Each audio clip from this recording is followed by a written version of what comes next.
This has been a Big Blue Crew Sports Network production.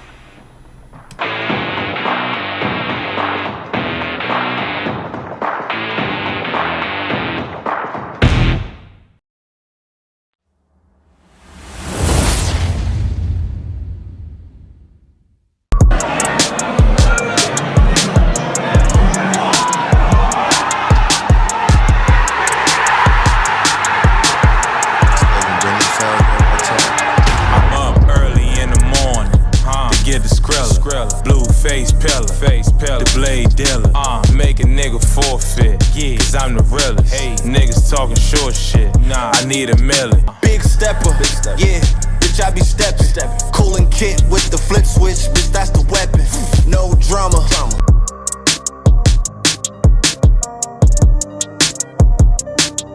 Welcome to New York Giants Full Access. This legend bring them sounds in one time. I'm hard, and we got you. And that's it, man. Go purchase Big Pat Sports Talk merch and support the family, man, and welcome to Big Pat Sports Talk. Thank you for your support. What's going on YouTube, Instagram, Twitter, all platforms? Welcome to another episode of New York Giants Full Access with your boy Big Pat Sports Talk.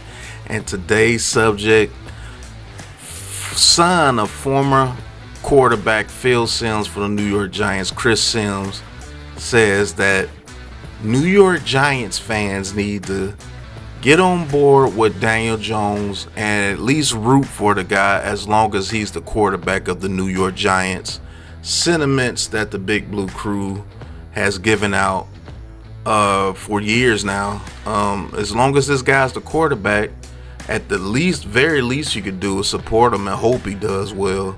But it seems like the Giants fan base has become so toxic that the destruction of Daniel Jones, the execution of Daniel Jones, the oust of Daniel Jones is the only priority for Giants fans. And the interview with Sauce Gardner, not being able to say anything good about Daniel Jones only enhances the hate for Daniel Jones and enhances the vitriol for Daniel Jones on this New York Giants team with this New York Giants fan base. So we're going to listen to Chris Simms and we're going to react to what Mr. Chris Simms has to say about the whole situation. So let's get into it.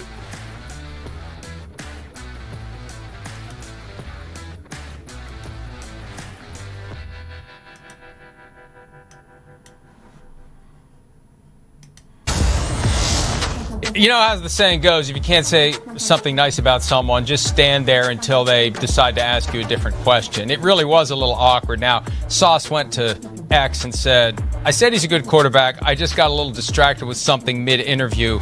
Chill. It didn't seem that way as he was doing it. It's just like he didn't know what to say. Yeah. What am I going to say? Right. What am I going to say? He stinks. What am I going to say? And I'm not saying that I believe he stinks, but it just felt. I mean, yeah, he's a young kid and he hears everything about Daniel Jones in the media. He's a young kid, so he's going to listen to what people have to say in the media. And what can you say about Daniel Jones without being, ostracized about with this fan base and with everybody in the national media? If you say anything good about Daniel Jones, you're a delusional Daniel Jones lawyer, lover, whatever they want to call you. Basically calling you a moron or an idiot because Daniel Jones is the worst quarterback to ever play in the NFL. I mean, that's basically what the narrative is and what the narrative has been. So, yeah, Sauce Gardner, he's 22, 23. So, of course, he's not going to have anything good to say about Daniel Jones because he's never heard anything good about Daniel Jones. And that's pretty sad, but it is what it is, man. Like, he had no idea what to say because he couldn't think of anything good to say, and he wasn't going to stand up there and say something bad. Yeah, I guess so. I guess that's what it is. Again, there's a piling on Daniel Jones up here that is just, I find, kind of incredible. Facts. Like, man, it's been incredible. The guy has never done anything good in his NFL career. And he's had nothing around him for the most part of his career except for, the last year or so. And he's just now getting the number one receiver.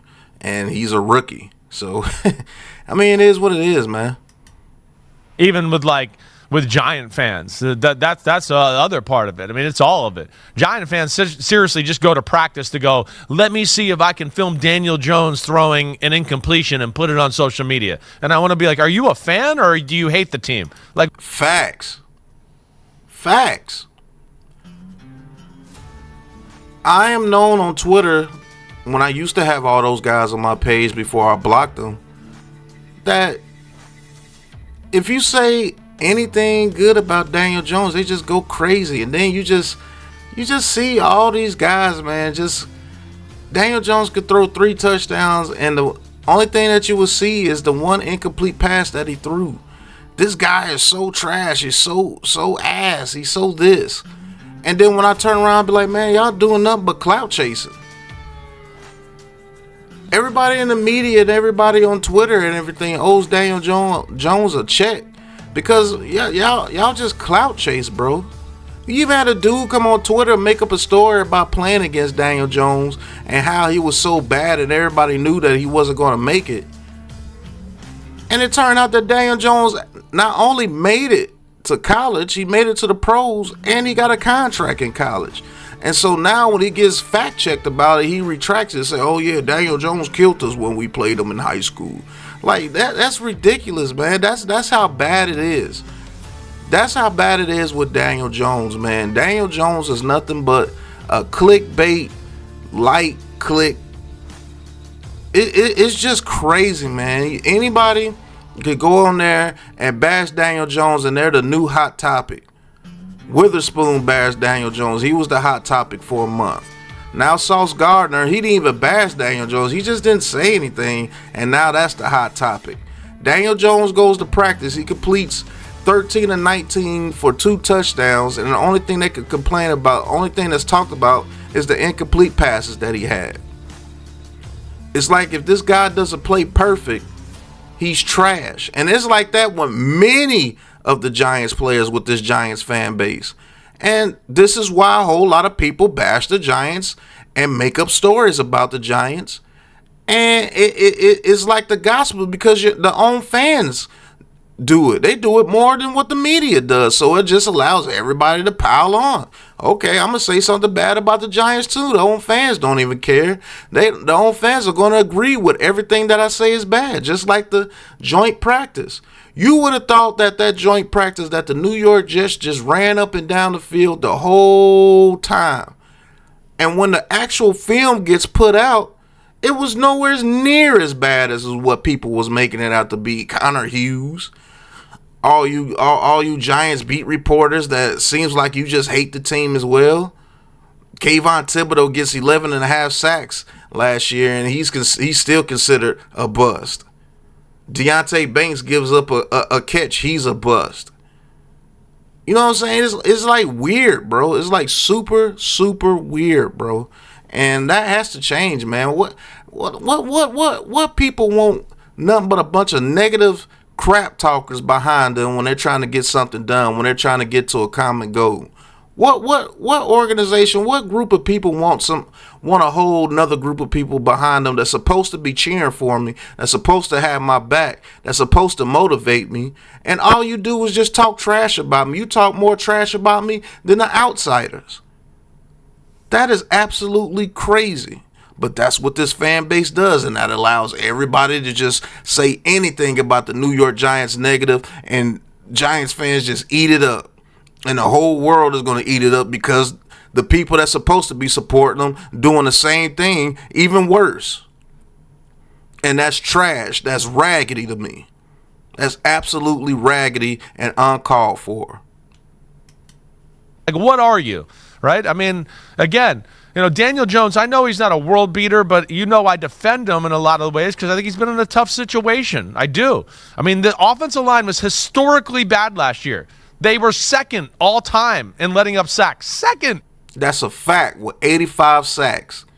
And Daniel Jones was only able to play like 4.5 to 5 games last year, but they make it seem like Daniel Jones was the whole cause of the whole season. And this is crazy to me. If you want a new quarterback here so bad, why are you taking all this time to bash a quarterback that you say that can't do anything and is the worst in the league? Wouldn't he give you what you want?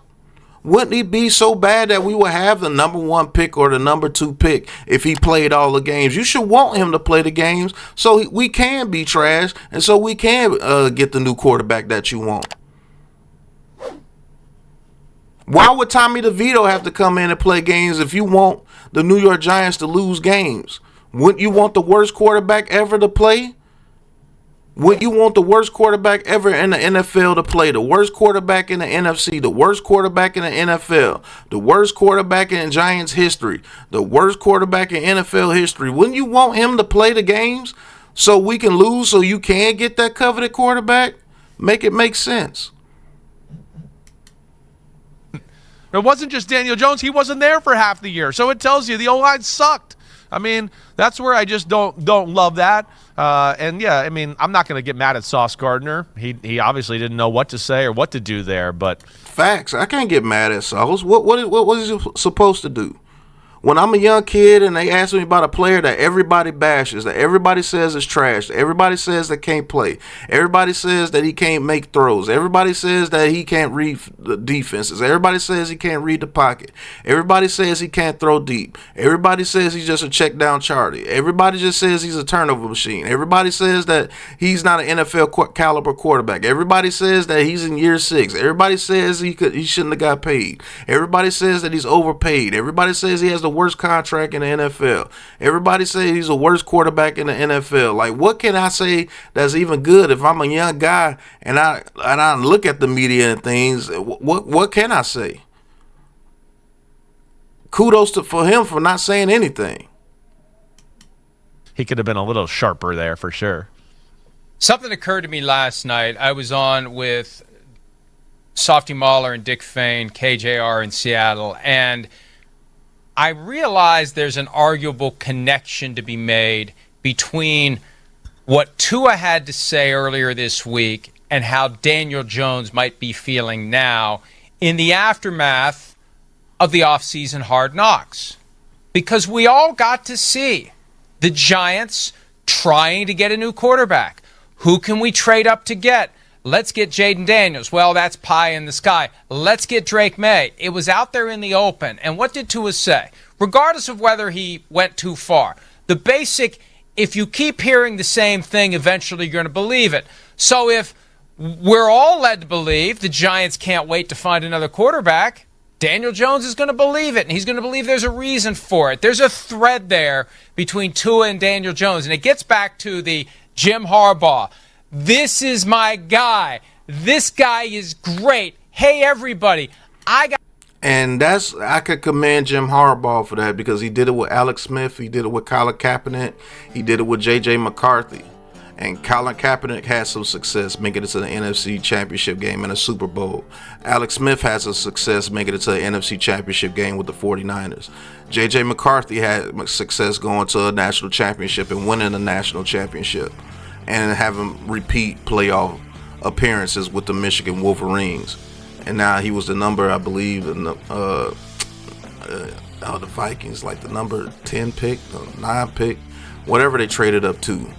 You know, it's something that makes you feel good to actually have somebody in your corner, somebody that actually tells you every day that I believe in you. And the whole thing with Tua, what they're saying is when Brian Flores was literally telling Tua that he was that he's not the guy, that he's not good, and we're going to get rid of you and things of such. And that does play with your psyche. If every day that you wake up in the morning, if you turn on your TV or you look at your phone, everybody's saying that you're horrible. Everybody's saying that you're trash. Everybody's saying that you're not worth a bag of nickels. Danny Nichols, Danny Dumbass, Danny Does, Danny Doofus, all this. And you just see it everywhere. You see it, fans yelling at you that you're trash. And then you got to look at Hard Knocks when your own organization said they were trying to trade up for a quarterback. That is hard, and I commend Daniel Jones for having the mental capacity to keep going out there and keep trying. I mean, man, they even got to the point where he tore his ACL, people were cheering. When he got his neck injury, people were cheering. Thank God, anything to get rid of Daniel Jones. Anything. He get injured for his career. Oh, I'm glad he got hurt. He can never come back now. Like, that's hard to deal with.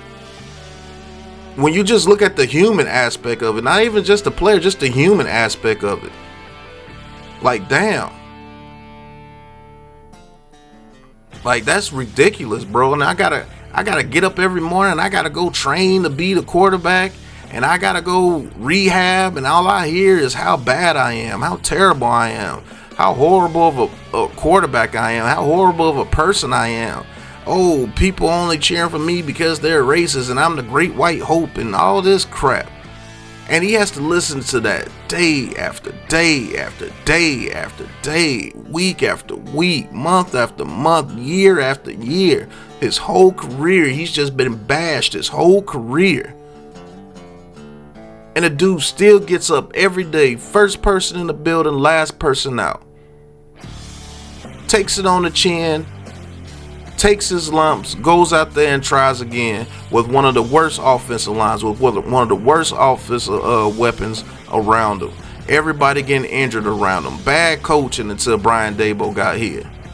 And guess what? The one time he got some good coaching and just an NFL caliber line, he went and won a playoff game for him. And set history in that game. And guess what they told him? Oh, it was just the Vikings. You're trash. You went and played a loaded Eagles team that everybody knows that team just had our number, and you got beat by them, so you're absolutely garbage. Nothing you did that season matters because it was all Saquon Barkley. You didn't matter. You actually held the team back. Even though you went to the playoffs and set history, no other quarterback did what you did against the Minnesota Vikings that year. Oh, it was the Minnesota Vikings. They had a bad defense, but they went 13-4 that year. Won 13 games and beat a lot of the quarterbacks that they praised that year with that very same defense. And against that very same defense that the other quarterbacks put up stats against, nobody said, oh, it was the Vikings. That's why they put up those stats. Like, look how unfair that is. Imagine you wake up and you go out there to practice and everybody's waiting for your one incomplete pass to go crazy about. You can throw touchdown after touchdown, completion after completion, but as soon as you throw one incompletion, it's the end of the world. You're trash. You can throw touchdown after touchdown after touchdown, and then the one interception that you throw, you're trash. You can lead touchdown drive after touchdown drive, but the one drive that you go 3 and out, you're trash. The one time you get sacked, you're trash. You know, that's very hard to do, and I commend that man because he's taking it on the chin and he's still rocking and rolling. Turned it into a $160 million contract against those people, that the very same people that told him that he wouldn't be the quarterback and he wouldn't get paid. Flipped it on him, back against the wall, fought hard, got to the playoffs, got a playoff victory, got a contract. With all that going against him, with all that stuff being said about him. So that's why I commend that man, because he's a fighter. Whether you want to say that he's trash, whether you want to say that he's bad, whether he's the most garbage quarterback that you ever seen, that dude fought back with his back against the wall, got his 5th-year option taken away, was told that, hey, if you don't do anything this season, we're going to kick you dead in your ass and put you on the street. Everybody talking about you, everybody cheering for your downfall, everybody laughing at you. And he turned that into $160 million.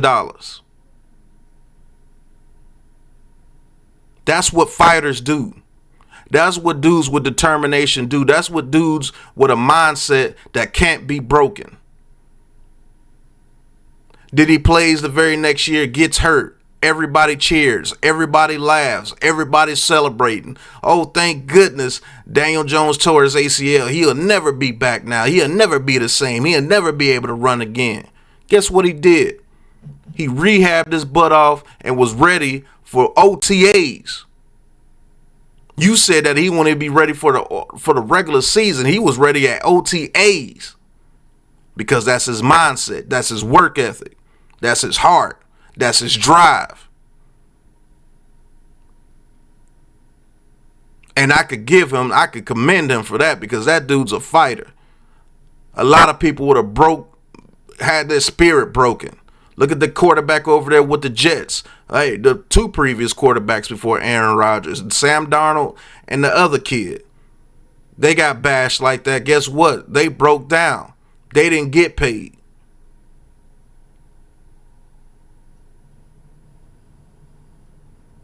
But Daniel Jones did.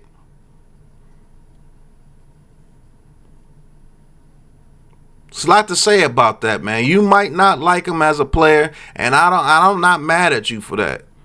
But you guys take it to a personal level. Like this dude actually did something to you. Keep it professional. You talk about this man's livelihood. You talk about this man's skill set. You talk about this man just point blank period. Wish injuries on the man. Wish harm to the man. Wish, like, what fan base wishes that their team loses? Like, that doesn't make any sense to me, man. And if anybody says anything half decent about Daniel Jones, you're the stupidest person alive. I hate you. It's ignorant, bro. But it is what it is, man. I hope that man goes out there and prove you wrong again and get a whole new bag of money.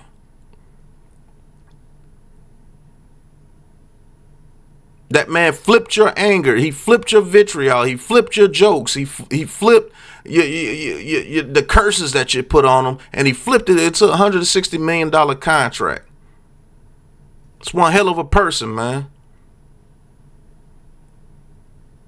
And whatever happens to Daniel Jones, whether he's the quarterback of this team or not, man, I'll root for him when he goes and plays for somebody else, or he may not even play again after this year. I'll still root for him because he was a New York Giants quarterback.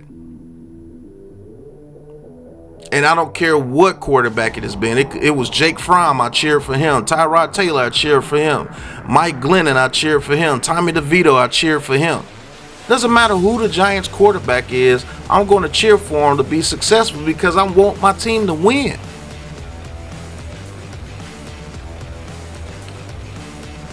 And that's just the way it is over here with me and the Big Blue Crew. We're going to cheer for the people that are on this team until they're not on this team.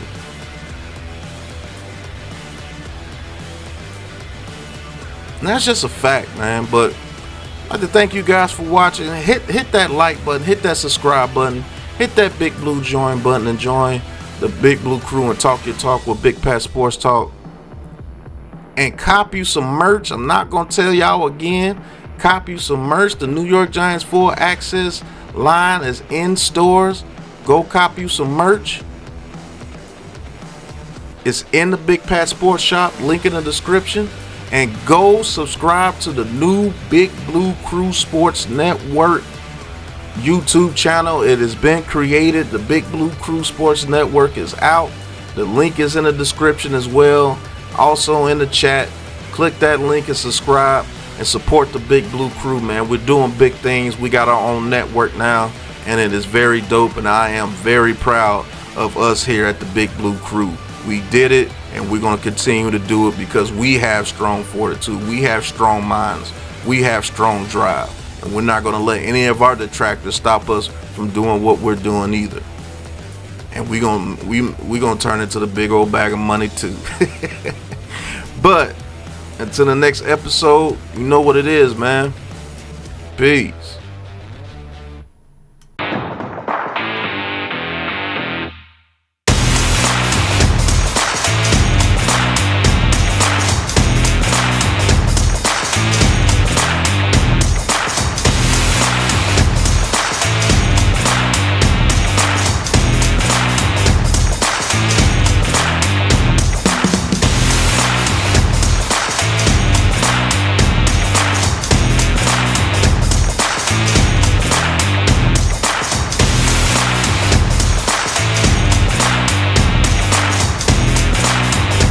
This has been a Big Blue Crew Sports Network production.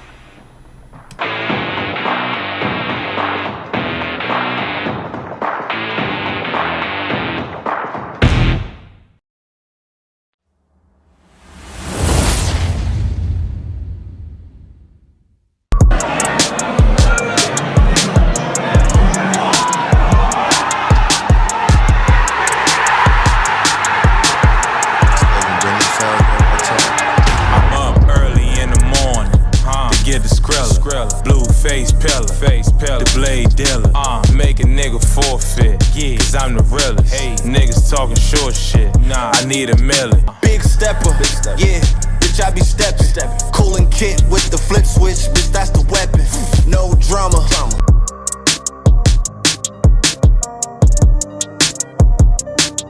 Welcome to New York Giants Full Access. This legend bring them sounds at one time. I'm Art, and we got you.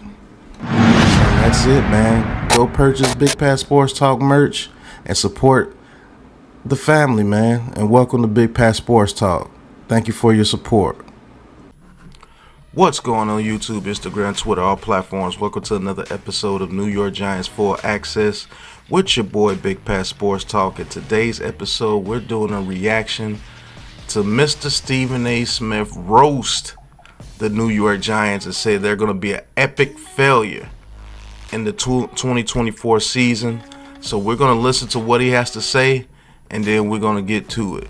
And you know I'm going to respond. So Big Pat Sports Talk reacts to the fact. Let's get it. Tom Brady. Good Lord. That's what I'm saying. Tom in front of a crowd of New Yorkers.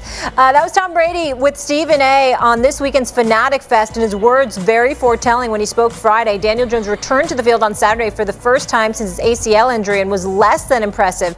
He threw 2 interceptions on back-to-back possessions, including a pick 6. Just want to mention quickly before I get to you, Stephen A., I was lucky to get to see that live, your sit-down interview with Tom Brady. Excellent on both ends, and that full interview is Screw Tom Brady.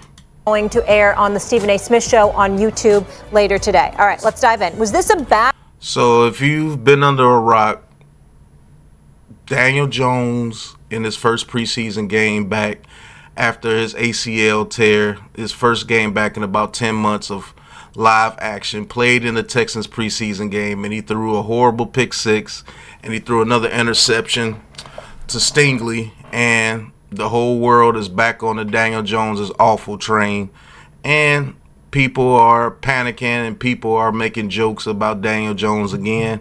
But what else is new? Bad game or a bad sign for Danny Dimes? Both. It was kind of embarrassing, fellas, how Brian Dable tried to paint it. Well, you know, as the game progressed, he got better. Well, guess what? You know, it's a preseason game, all right? If it's a regular season. So you're going to criticize Brian Dable for having his quarterbacks back, and he did progress in that game. He actually played pretty well after those 2 interceptions. But you say, oh, it's a preseason game.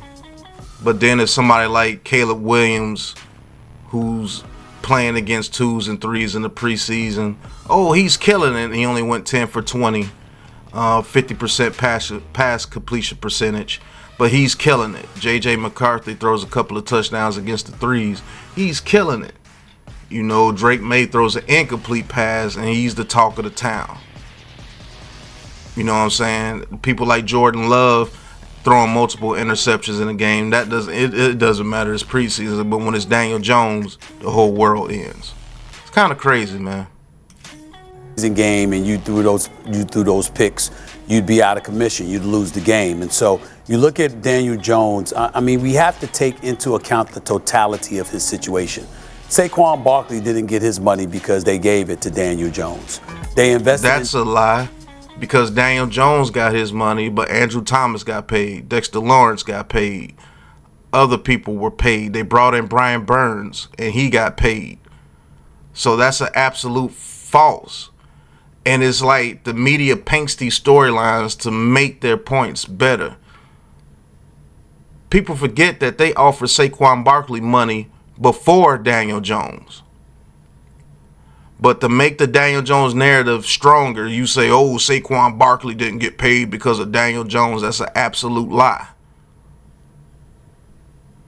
This is why the Big Blue Crew Sports Network was created, to tell truths and not to paint false narratives. That's a false narrative. Not only before Daniel Jones got paid, they offered Saquon Barkley money. They offered Saquon Barkley good money after Daniel Jones got paid. But continue to paint your false narratives. Daniel Jones instead of investing in their best player. We understand he plays the quarterback position. It comes with a different responsibility. It's the most important position on the field, some would say. And as a result, that's why they did it. But nevertheless, it is what it is. Last year, the New York Giants offense ranked 29th. They ranked 30th in points, 30th in third downs, 31st in red zone touchdown efficiency. Now, they say all that like that's all on Daniel Jones, but Daniel Jones only played 4.5 to 5 games in the 17-game season. Maybe those numbers were like that because Daniel Jones wasn't playing. They are awful. The only thing we're going to be talking about with Brian Dable's New York Giants this year is the fact that he looks good because he lost so much damn weight. That's about it. There's nothing to write at home about the New York Giants. They are. So there's nothing about to write about Dexter Lawrence, Brian Burns, and Kayvon Thibodeau on the defensive line. There's nothing to write about that. There's nothing to write about Bobby Okereke being one of the better linebackers in the league. There's nothing to write about Andrew Thomas being one of the best left tackles in the league. There's nothing to write about him.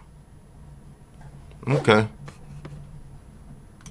Are just not going to be impressive. Since picking Daniel Jones, 6th overall in 2019, the Giants are tied for the 4th worst record in the National Football League, winning just 35% of their games with one playoff appearance in 5 years. And this guy had the lowest interception percentage in the NFL at 1.1% last year. You know why? Because ain't nobody thinking about him throwing a football. He's one of those quarterbacks So he has the lowest interception percentage because nobody's worried about him throwing the football. What about the season of 2022 when he only threw, 5 interceptions?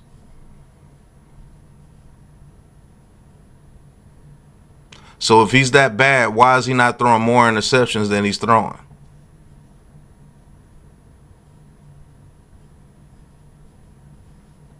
These are some of the things you got to think about. That's dumb. Nobody's worried about him throwing the ball. That's why he has the least interception percentage. Okay.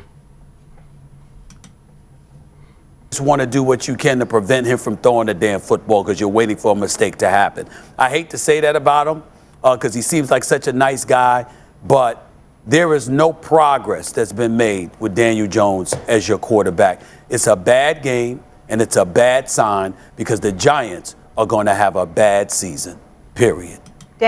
So you base all that off of one preseason game. All that is based off one preseason game. Oh, there's nothing else to talk about, but Malik Neighbors is nothing to talk about either. Okay. So you base the Giants having a horrible season off one preseason game, to where if it was the ones on the team, the score would have been 14-10 at halftime.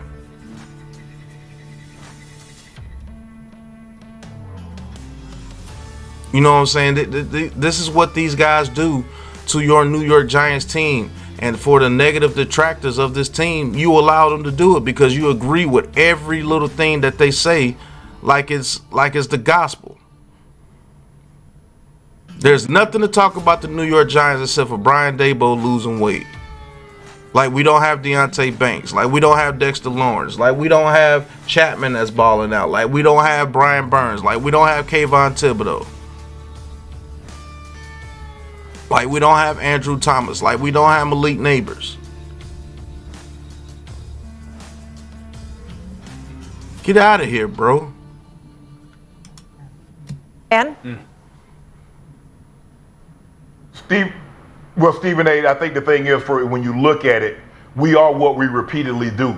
Therefore, it's not a singular act, it's a habit. So have we seen more plays like this, or have we seen more touchdown plays from Daniel Jones? You see, the job of a quarterback is not to make a bad situation worse.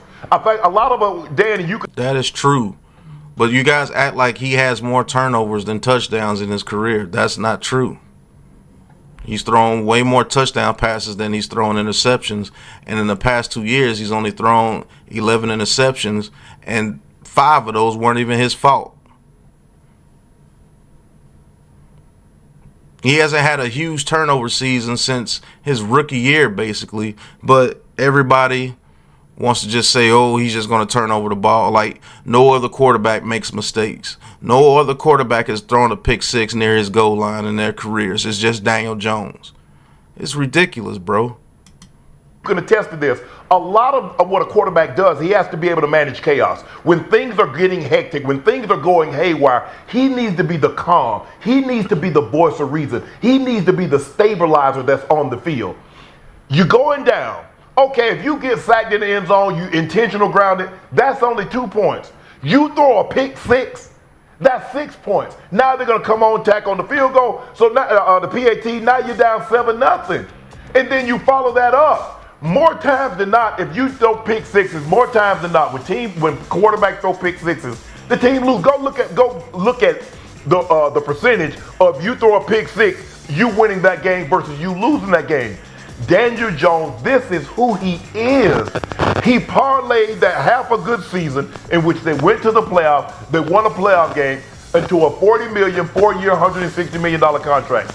Their best player was Saquon, but they didn't value the running back position. They put their eggs in one basket, which is Daniel Jones, and now you're praying. You're hoping you don't trip on the way to the market and crack all your eggs. Now, they have an outstanding talent outside, Malik Neighbors. He's phenomenal, but I'm not so sure that we're going to be able to see him maximize what he can do, considering who's throwing him the football. So Malik Neighbors in that game had 4 catches for 54 yards in the first half. So he was on pace for 8 catches, 108 yards in that game. So even with Daniel Jones throwing him the football, like you guys say, who's throwing him the ball, he would have 8 catches and 108 yards based on if you go by the averages, because he had 4 catches for 54 yards in the first half. If you can sit there and believe that Malik Neighbors can't get the ball because Daniel Jones is the quarterback, you're fooling yourself. Now, could he get better stats with another quarterback in another system? Maybe he can. But to sit there and act like Malik Neighbors is not going to be able to do anything because Daniel Jones is throwing the ball, that's false. And he would have had even more yards in the first half if he wasn't pass interfered with Stingley on that catch when he was trying to catch it with one hand because he had his arm grabbed and there was no penalty. And guess what? If that doesn't happen, we might score points on that first drive, because that would have been a big play.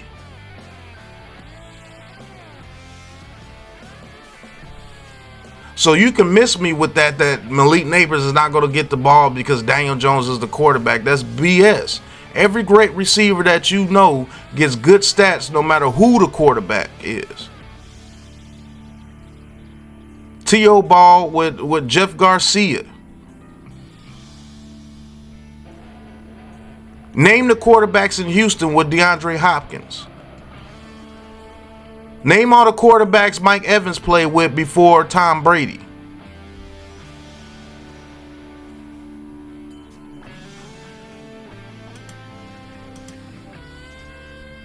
Name the quarterbacks Andre Johnson played with.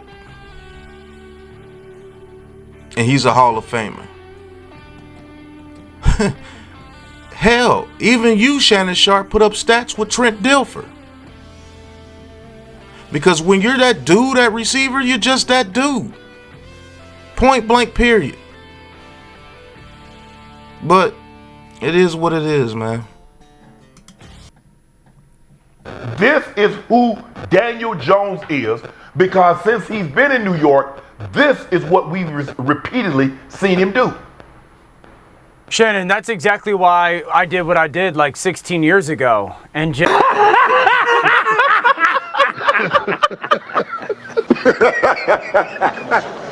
just took the 2 points and not throwing the pick six. Get the heck out of here, bro. You did that because you didn't know where the hell you were on the field. Stop the BS. Stop the BS, Dan Orlovsky. And you don't know praising Daniel Jones 1 minute and then bashing him the next minute when it's good to bash him. All you guys do is ride the wave, bro. But get the hell out of here, dude. You had that safety on that play because you didn't know where you were, and your instincts are way worse than what Daniel Jones was. 0-16. That's all I got to say. It's because I saw the math difference. So that's why I made that decision, just to make sure. Yeah. So in other words, when you ran out of bounds, you didn't run out of bounds to take the safety. You ran out of bounds to take the safety. You were not. You were completely aware of the fact that you were out of bounds. Math guy. You were completely aware. Yeah. Exactly, Stephen A. Math guy. 1, worst case scenario for the Giants. 2, worst performance of the preseason. Okay. The highs aren't high enough to continue to have these lows show up. How many times have you seen? How many pick sixes has Daniel Jones thrown in his career?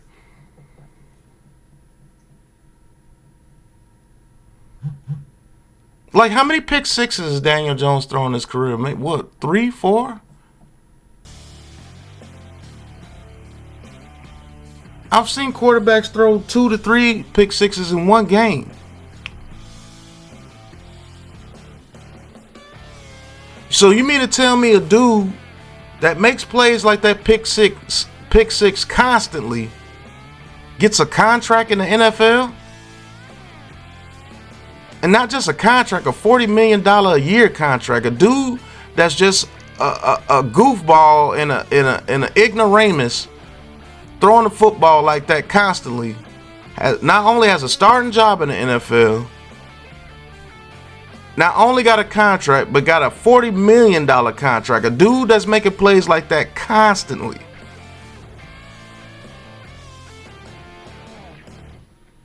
Gets the keys to a franchise? So what are you saying about the whole Giants franchise then? You're saying Brian Daboll's a dummy, Joe Shane's a dummy, Mara's a dummy, the whole organization is just a bunch of idiots that thinks that a guy that's just constantly throwing pick sixes his whole career is going to get a lucrative contract? Make it make sense, man. And that's the problem for Daniel Jones and the Giants. Daniel Jones has been two things ever since he was a prospect coming out of school and his time with the Giants. Stephen A., I agree with you. He's a great human being by all accounts that we know of. 1, too deliberate with the ball. He's too obvious with what he's doing. First play should have been a pick six to Stingley. That's he just right. dropped it. And then that pick six interception, Daniel's always panicked with the ball. And I know that's the fine line, Shannon. You know this of like, what makes this a first play? Stingley could add another one. He just dropped it. And the pick six that actually happens, he gets in those moments, and for as smart of a human being that he kind of comes across as, the decision of like, dude, just throw the ball in the ground. That is absolutely true. But to sit here to act like Daniel Jones throws balls like that to Stingley consistently, that dude will have over 100 interceptions. And let's mention another thing that he's played with throughout his career, going into college and going to the pros. He hasn't had weapons around him his whole career, bro. And you can sit here and say, oh, that's an excuse. No, that's just a fact. You can't name one receiver he played with at Duke. You can't name one offensive lineman he played with at Duke. You can't name one running back that he played with at Duke. This is a dude that's played with David Seals, Marcus Johnson, Benny Fowler, Lattimore, C.J. Board, Richie James, Kadarius Toney, Kenny Galladay. Golden Tate was his best receiver besides Slayton. Caden Smith, Chris Myrick, Kyle Rudolph, Dante Pettis.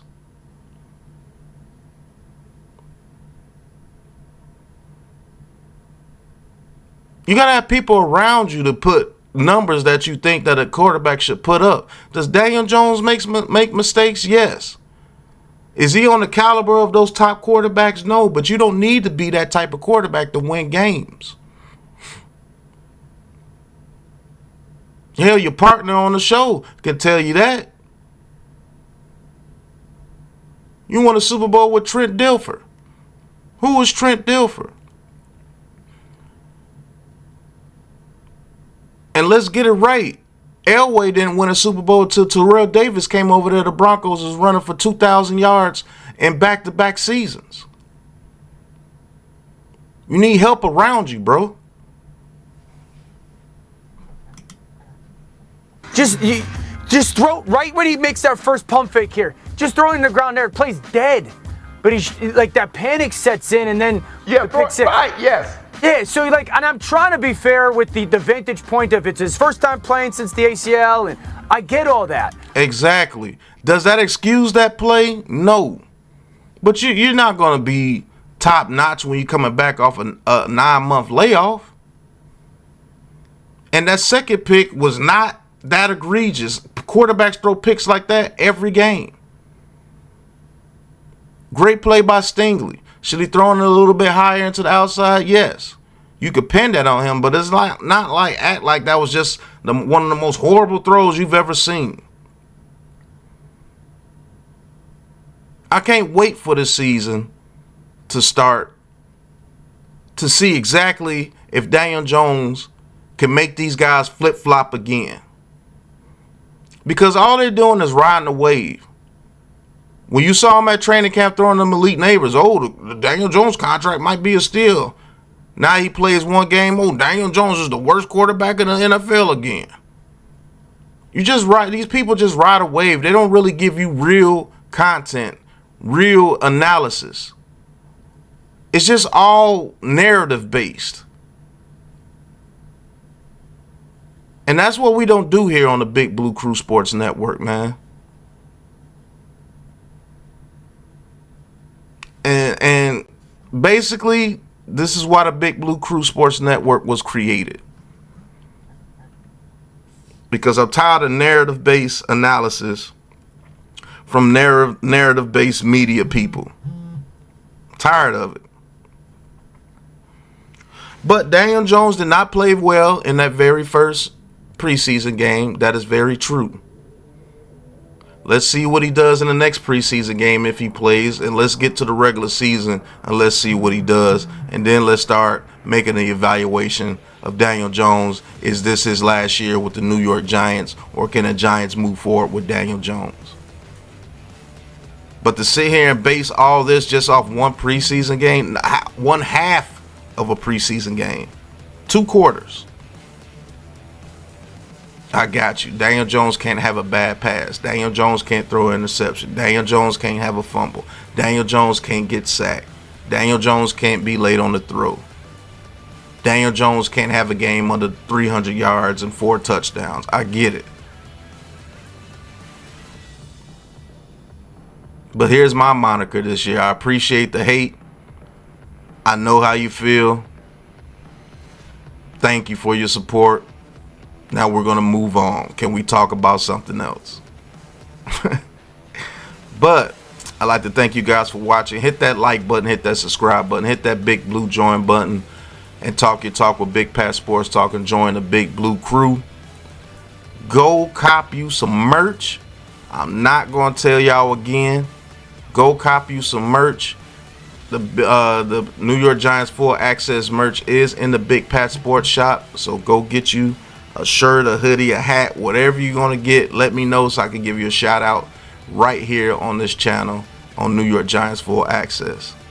And go subscribe to the new YouTube channel, the Big Blue Crew Sports Network. The link will be in the chat and in the description of the video. And until the next episode, you know what it is, man.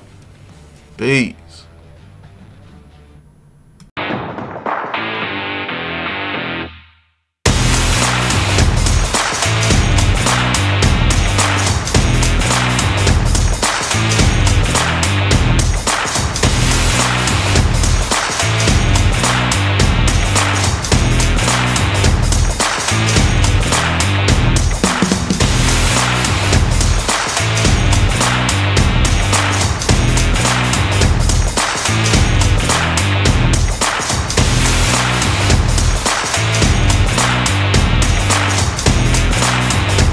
This has been a Big Blue Crew Sports Network production.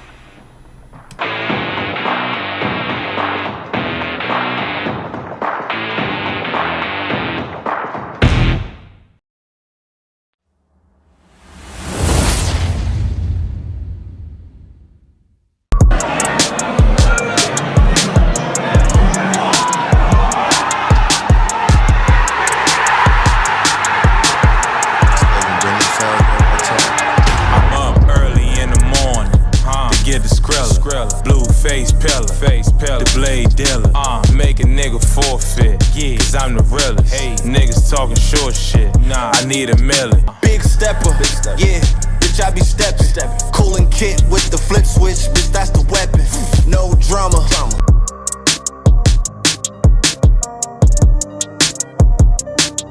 Welcome to New York Giants Full Access. Next legend, bring them sounds in one time. I'm Art, and we got you. And that's it, man. Go purchase Big Pat Sports Talk merch and support the family, man. And welcome to Big Pat Sports Talk. Thank you for your support. What's going on YouTube, Instagram, Twitter, all platforms? Welcome to another episode of New York Giants Full Access with your boy Big Pat Sports Talk. And today's episode, we're going to be talking about the New York Giants restructure Andrew Thomas's contract, converting $4 million of his $4 million of his salary into a bonus, which saves them an extra close to $4 million. Then we have now about $18 million. Now, I'm making this video because I do believe Joe Schoen converted that money in order to make a move, which I do believe will be a trade for a cornerback too. In my honest opinion, I do believe they'll be traded for a cornerback too, to see if we can upgrade this cornerback position based on the performances of Cordell Flott and Nick McLeod. I do believe if they can upgrade that position, if they can strike a trade with someone to get a valuable corner to come and play opposite of Deonte Banks, because our secondary is that cornerback 2 position is very, very leaky, to say the best at best. And shout out to NYG22, he's been saying this for months. And I know they're looking to upgrade the cornerback position because they were going to draft a corner in the second round before they drafted Tyler Nubin. That was proven on Hard Knocks some weeks ago, about a month ago. So cornerbacks that I do believe that can be on the trade market. If you want to go with these, I'm gonna go with these 3 guys. First, I'm gonna talk about the top prize, and that will be Patrick Surtain II. Now, Patrick Surtain II, he's the top cornerback for the Broncos, and one of the top cornerbacks in the league. Very young and very physical, 6'2", a little over 200 pounds, very physical, very fast, very crafty and instinctful. And if we could put that opposite of Deonte Banks, man, that will help us out tremendously in the secondary, especially if we're going to get the pass rush I expect us to get with Dex, Thibodeau, and Brian Burns. And I'm going to say Chapman's going to be that second defensive tackle by the end of the year.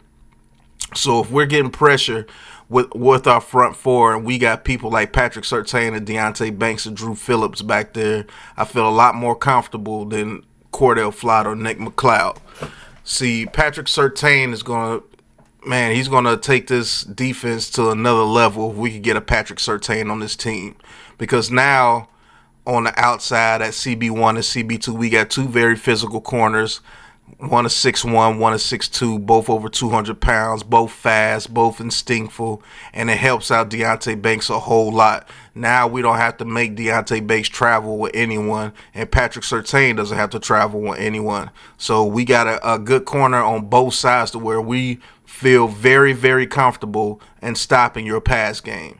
So when we play somebody like the Eagles, we could put Surtain on A.J. Brown or Devontae Smith, and Deonte Banks the same thing. And we could be comfortable guarding either one of those guys with our cornerbacks, which would be absolutely dope, because if we're getting pressure on Jalen Hurts and we're making him get the ball out super fast, those 2 guys can eat. It helps out our safeties too. It allows our safeties to play a lot more free if we get somebody like a Patrick Surtain II on this team. And man, if you could do that trade, that would be great. But he will cost you the most, and by far.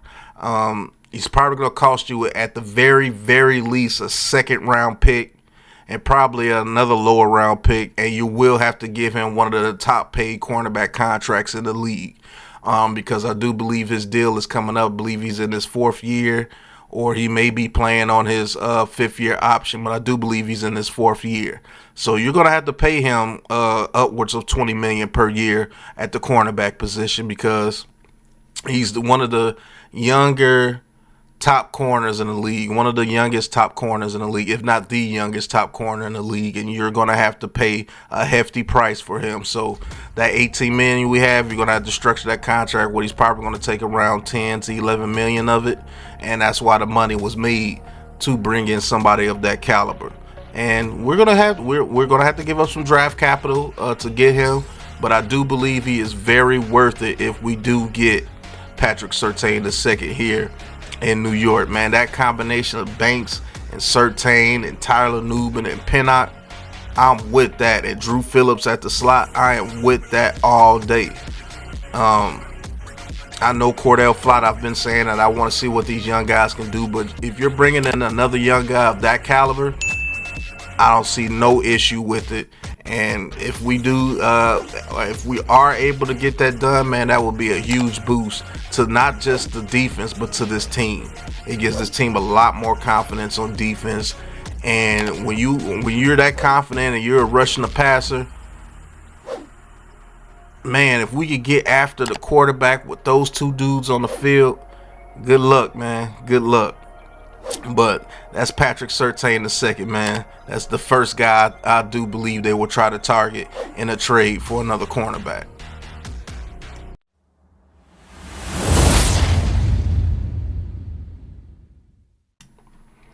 All right, the second guy I'm going to talk about is a former teammate of Brian Burns over with the Carolina Panthers that I do believe we could get in a trade, and that's Mr. J.C. Horn.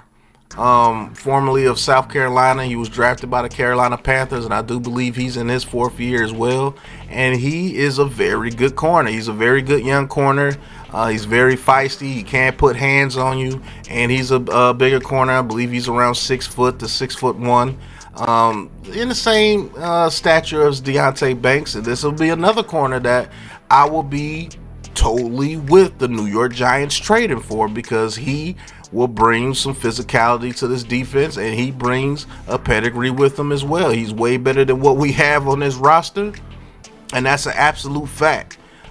He's going up against top receivers in the league. He's going up against people like Mike Evans, and he's one of the better players over there with the Carolina Panthers, and he has a rapport with Brian Burns already, so that's a very good thing from the very get-go. And if you trade for this guy, now, will it be as good as Patrick Surtain and Deonte Banks? No. J.C. Horn does have a tendency to give up a couple of deep passes because he's a little over-aggressive sometimes, but that can be coached out with Shane Bowen's system, and I think he can shine a Shane Bowen system. He's very good in zone and man. So he will have a he will be very, very good to have on this defense with the pass rush, just like I was explaining with Patrick Surtain II. Now, the thing about J.C. Horn, he is not as gifted as a Patrick Surtain. That's why I have Patrick Surtain as a #1 option if you're trying to trade for a cornerback 2. Hell, if you trade for Patrick Surtain, you'll probably be the cornerback 1. But cornerback 2 would definitely be J.C. Horn, and we will have a lot better defense if we got like a J.C. Horn on this team, because basically he's faster, he's stronger, he has a better pedigree than any other cornerback 2 that we have on this team, and I believe he can get hands on these receivers that we have over here in this division alone. And I do believe that you could put him on Devontae Smith, and you could put Banks on A.J. Brown and let those guys battle it out. If we play somebody like the Eagles, if you play somebody like Washington, you could put J.C. Horn on a Terry McLaurin or what's the other guy's name? Jahad Dotson over there with the Washington Commanders, and you won't have to worry about him giving up a whole lot of yardage to quicker type receivers like you would have to worry about McLeod and Flott. and he's strong enough to go against bigger receivers. If he has to go against a CeeDee Lamb or A.J. Brown, he's very good to go against those guys as well. So J.C. Horn is my second target that I do believe they would target. He would be easier to get than Patrick Surtain by a mile. You might be able to get J.C. Horn for a third or fourth round pick. You know what I'm saying? And you won't have to give him the huge contract that you would give Patrick Surtain that he will command in a trade. You might be able to get J.C. Horn for maybe around the 20 million mark, but I know Patrick Surtain probably around 24 to 25 million. Where J.C. Horn, you might be able to get away with 18, 19 to 20 million per year, which is very good for CB2. Because when Deonte Banks' contract comes up, who knows what the cornerback market will be at that time. But J.C. Horn is the second target that I do believe Joe Schoen would target with the newfound money from restructuring Andrew Thomas, because we got to upgrade that CB2 position.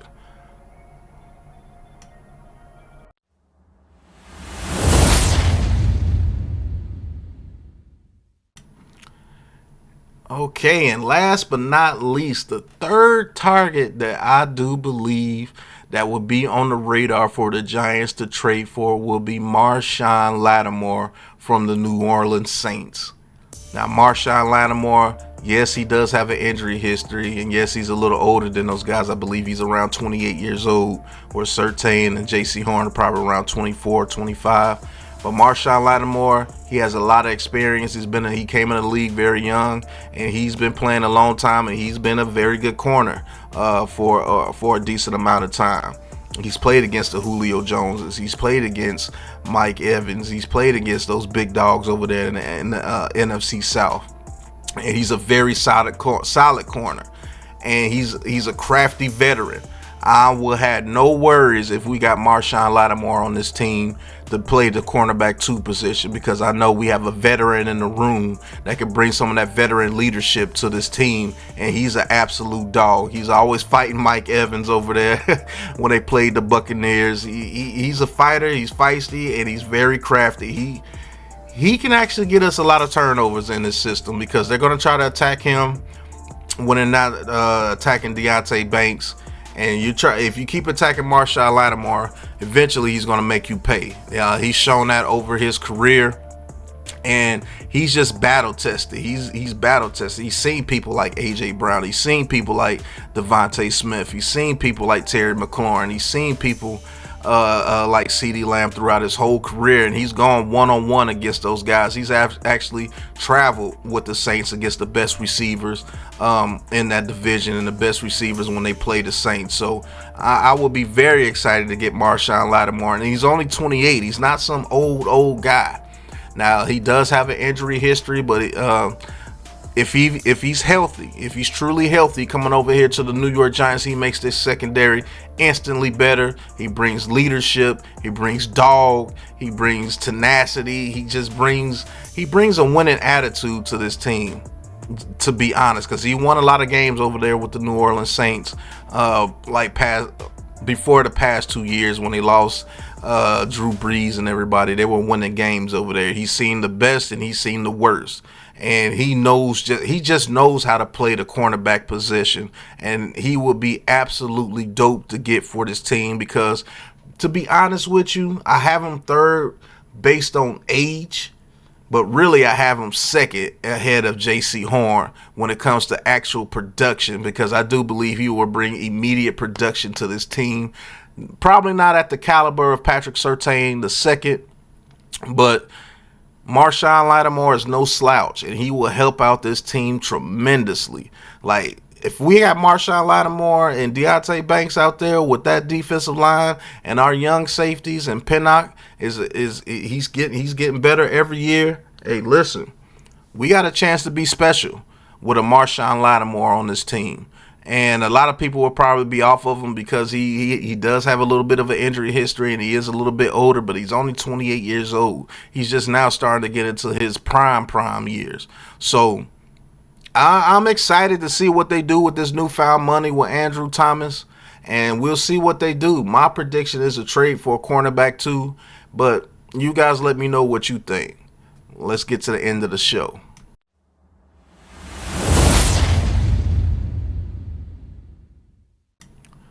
Man, I'd like to thank you guys for watching.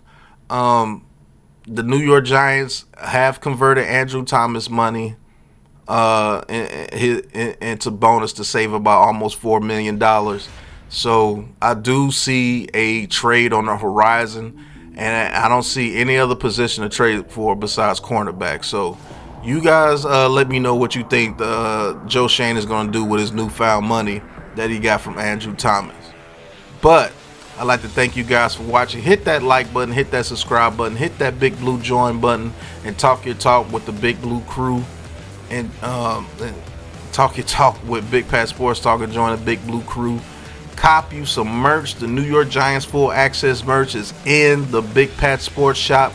The link is in the description. Y'all better go cop y'all some merch. And another thing I'm not playing about, y'all better go subscribe to the new Big Blue Crew Sports Network YouTube channel. It's finally been created. The BBKSN network has been created. The link will be in the chat. Go subscribe to that channel, man. It's going to be all sports all the time with the Big Blue crew. We're talking football, we're talking basketball, we're talking baseball, soccer, rugby, hockey, college football, WNBA, all type of basketball. Sports, college basketball, all type of sports, man. So go ahead and hit that link to the Big Blue Crew Sports Network and subscribe to the channel, man. And I can't wait to start putting some content on that channel for you guys, going live for you guys, calling games, calling basketball games, calling baseball games, give you updates on all all the 32 NFL teams, the basketball teams. Man, it's just going to be a dope time over there, and it's a creation from the Big Blue crew, so you know it's going to be dope. So thank you guys for watching. Hit that like button, hit that subscribe button, hit that Big Blue join button, and until the very next episode, y'all know what it is, man. Peace. Hitting the mic, spitting the facts, coming with full access. Big Pat in the house with giant tactics. Eli's handoff, rapping the classics. 90s beats, we blast this in New York. Big Blue. Where the G-men roam, Super Bowls in the vault, that's the Empire's home. Red, white, and blue, where the legends are grown. Giants full access, this the zone, got the tone.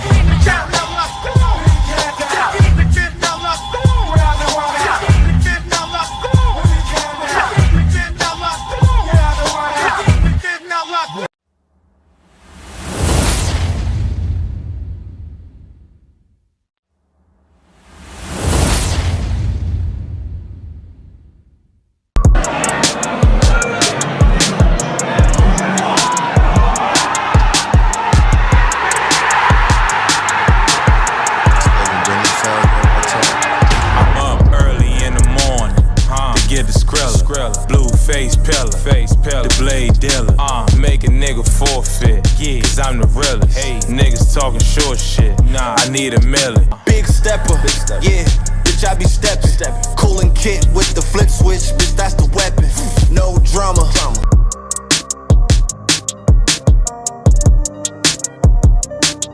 Welcome to New York Giants full access. This legend bring them sounds in one time. I'm Art, and we got you. And that's it, man. Go purchase Big Pat Sports Talk merch and support the family, man. And welcome to Big Pat Sports Talk. Thank you for your support. What's going on, YouTube, Instagram, Twitter, all platforms? Welcome to another episode of the New York Giants full access with your boy Big Pat Sports Talk. And today's subject is the host Tiki Barber and the other guy on WFAN state that Tommy DeVito should be the week 1 starter for the New York Giants based on what he did in the preseason against the Lions in the very first preseason game. Now, some things that I will say, he did come in and he energized this team, and that is a fact.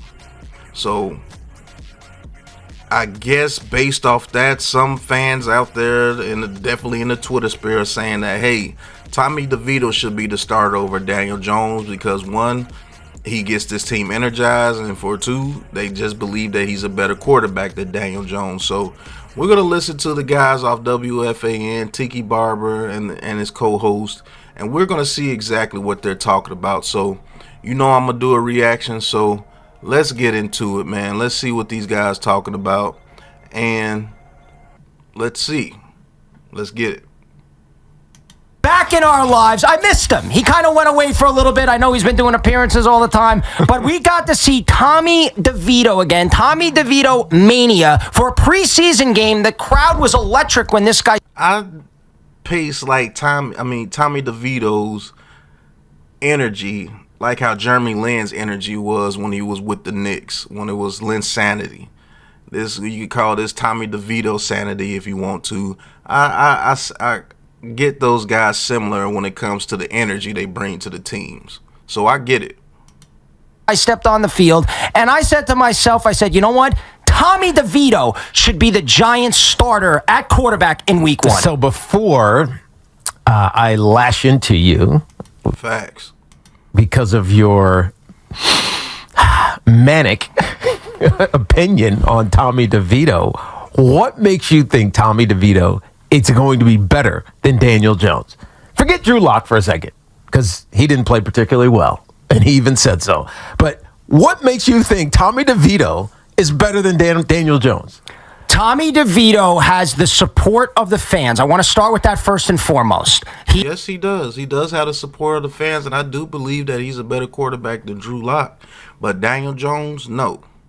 Is the most like a well-liked guy basically by all the fans. They want to see Tommy DeVito succeed. I think Tommy DeVito. We know the story. Yes, I think Tommy DeVito has the motivation. I think when he's out there, the Giants move the football. I think he has a lot that we have not seen yet. I think he has untapped potential. And I think when you look at Daniel Jones, a guy. I do agree that I do believe Tommy DeVito, I always want to call him Danny DeVito, but Tommy DeVito does have untapped potential. I do believe he has a lot more to offer than what you saw in the little showcase that he did last year when he won us, I believe, 3 games. I do believe Tommy DeVito, given a chance, can actually be a decent quarterback in his league, at the very least a very good backup, somebody that could come in off the bench and, energize the team, and the team won't, lose their way because their first stringer got hurt. They can actually go out there and they can actually play with Tommy DeVito. I just think there's a certain level or a certain cap on Tommy DeVito's capabilities that Daniel Jones doesn't have, but we'll continue. That has struggled to stay healthy, a guy that has struggled to play consistent football. I look towards Tommy DeVito. By the way, doesn't mean Jones can't work his way back into the starter. I just think right out of the gates, we don't even know if Daniel Jones is truly fully healthy. He's been healthy this whole time. He was able to go in training camp. He was able to go in OTAs. He's been cleared of all injuries, and he looks great, and he's going out there and he's producing. As far as the training camp has gone, he is 100% ready, and he can play today if he wanted to. So stop with the injury thing. Tommy DeVito, to me, looked like a guy last night and last year, T, because I still think the Giants, I don't understand why they benched him for Tyrod Taylor, other than the fact that they wanted to curtail Tommy DeVito mania.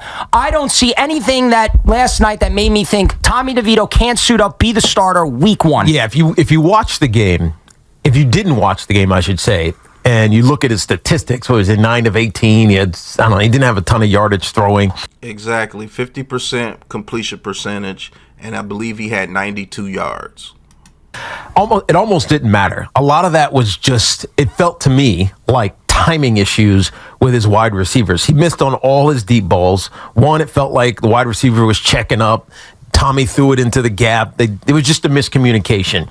The other ones, he was scrambling because there was pressure right up the gut, and so he just basically ran to the sideline trying to create a play and then threw the ball away. But the ones that he did complete, they were pretty good. A lot of more screens. They were check downs to the running back. I will say this. Tommy DeVito does have some of that, what I want to call it, some of that, I guess, swagger when it comes to throwing the football. He does have some of that to him. Like, you get excited when he throws the football. That's a fact. when he throws the football, fans do get excited when he throws it because he has a little bit of that swag to him. He has a little bit of that moxie to him. Like, hey, look, man, this guy, he's gonna throw the ball. Consequences or not, he's gonna throw the ball and try to make a play the best way that he can. He does give you that. That's why I do believe he's the second best quarterback on his team and should be the primary backup. I will say this, even though I believe this is ludicrous, I will say this. If Tommy DeVito had to start, I would not be like the world is over if Tommy DeVito had to start. And that's just an honest opinion. This is not a show to bash Tommy DeVito, to uplift Daniel Jones. I'm not trying to do that. I'm actually giving you my honest opinion. I do believe Tommy DeVito is a serviceable quarterback in this league. He's a second-year guy. He was an undrafted rookie, and he's only going to get better with more time and more reps. So, yeah, I do understand the sentiment about the Tommy DeVito drama. It's just that it's the people that don't like Daniel Jones that want Tommy DeVito to start. You don't even really know his skill set. You really don't know what he brings to the table. All you know is that he has a certain energy about him, and you would rather have that in there over Daniel Jones, and that's just not right. He had a great shot across the middle to Theo Johnson. I'm not doubting Tommy DeVito's skill. What I'm doubting is Tommy DeVito's acumen as a starting quarterback in an NFL level. Facts, Tiki. And this is coming from somebody that actually played the game. He just pretty much summed up what I said. I'm not doubting Tommy DeVito's skill. I'm doubting the actual knowledge of playing the NFL quarterback position and actually being a legit number one option for an NFL team in the NFL as a quarterback consistently. Not come in and pinch hit for somebody that gets injured. Not to come in and play 2 or 3 games and give you a little bit of excitement and then all of a sudden he turns back into a pumpkin. No. I want him to be able to get these reps and turn himself into a legit backup quarterback in the NFL that can give you some valuable starting games for you. And if he has to go the full season, he can keep that magic going and it doesn't go away after a couple of games.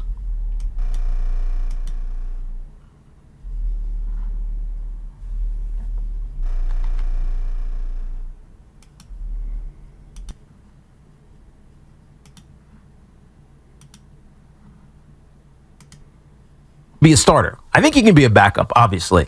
But for him to be a starter, he's going to have to be demonstratively better than Daniel Jones. And that's as the athlete that they require Daniel Jones to be, as the processor of offense and making sure that everything is right. We know Daniel Jones knows all this stuff. Again, Duke guy, been in the system, been in the league for 6 years. He's been in the system for 3 years. Like there's just advantages that Daniel Jones has. And I think the biggest one is that Daniel has an arm. Like he has a cannon. We don't see it all the time because a lot of last year felt like a dink and dunk offense, but we've seen it in practice in preseason this year. Daniel Jones can throw the deep ball. And we know one thing about Brian Daboll as the new play caller for the New York Giants this year. He wants to throw the ball deep. They didn't do it yesterday, but he wants to throw the ball down the field. To me, that's Daniel Jones. I can't see Tommy DeVito being better than Daniel Jones doing that. Can he be? That's an absolute fact, Tiki. People really, really, really sleep on Daniel Jones's arm strength. Now, does he have arm strength like a Patrick Mahomes or Josh Allen or even a Lamar Jackson? No.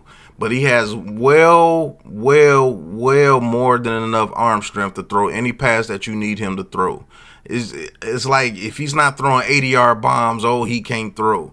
If he's not throwing 110 miles per hour missiles on comeback routes, he can't throw. That's so false, bro. When that dude uncorks that ball, pause, he has some movement on that ball, and he can throw that ball deep with the best of them.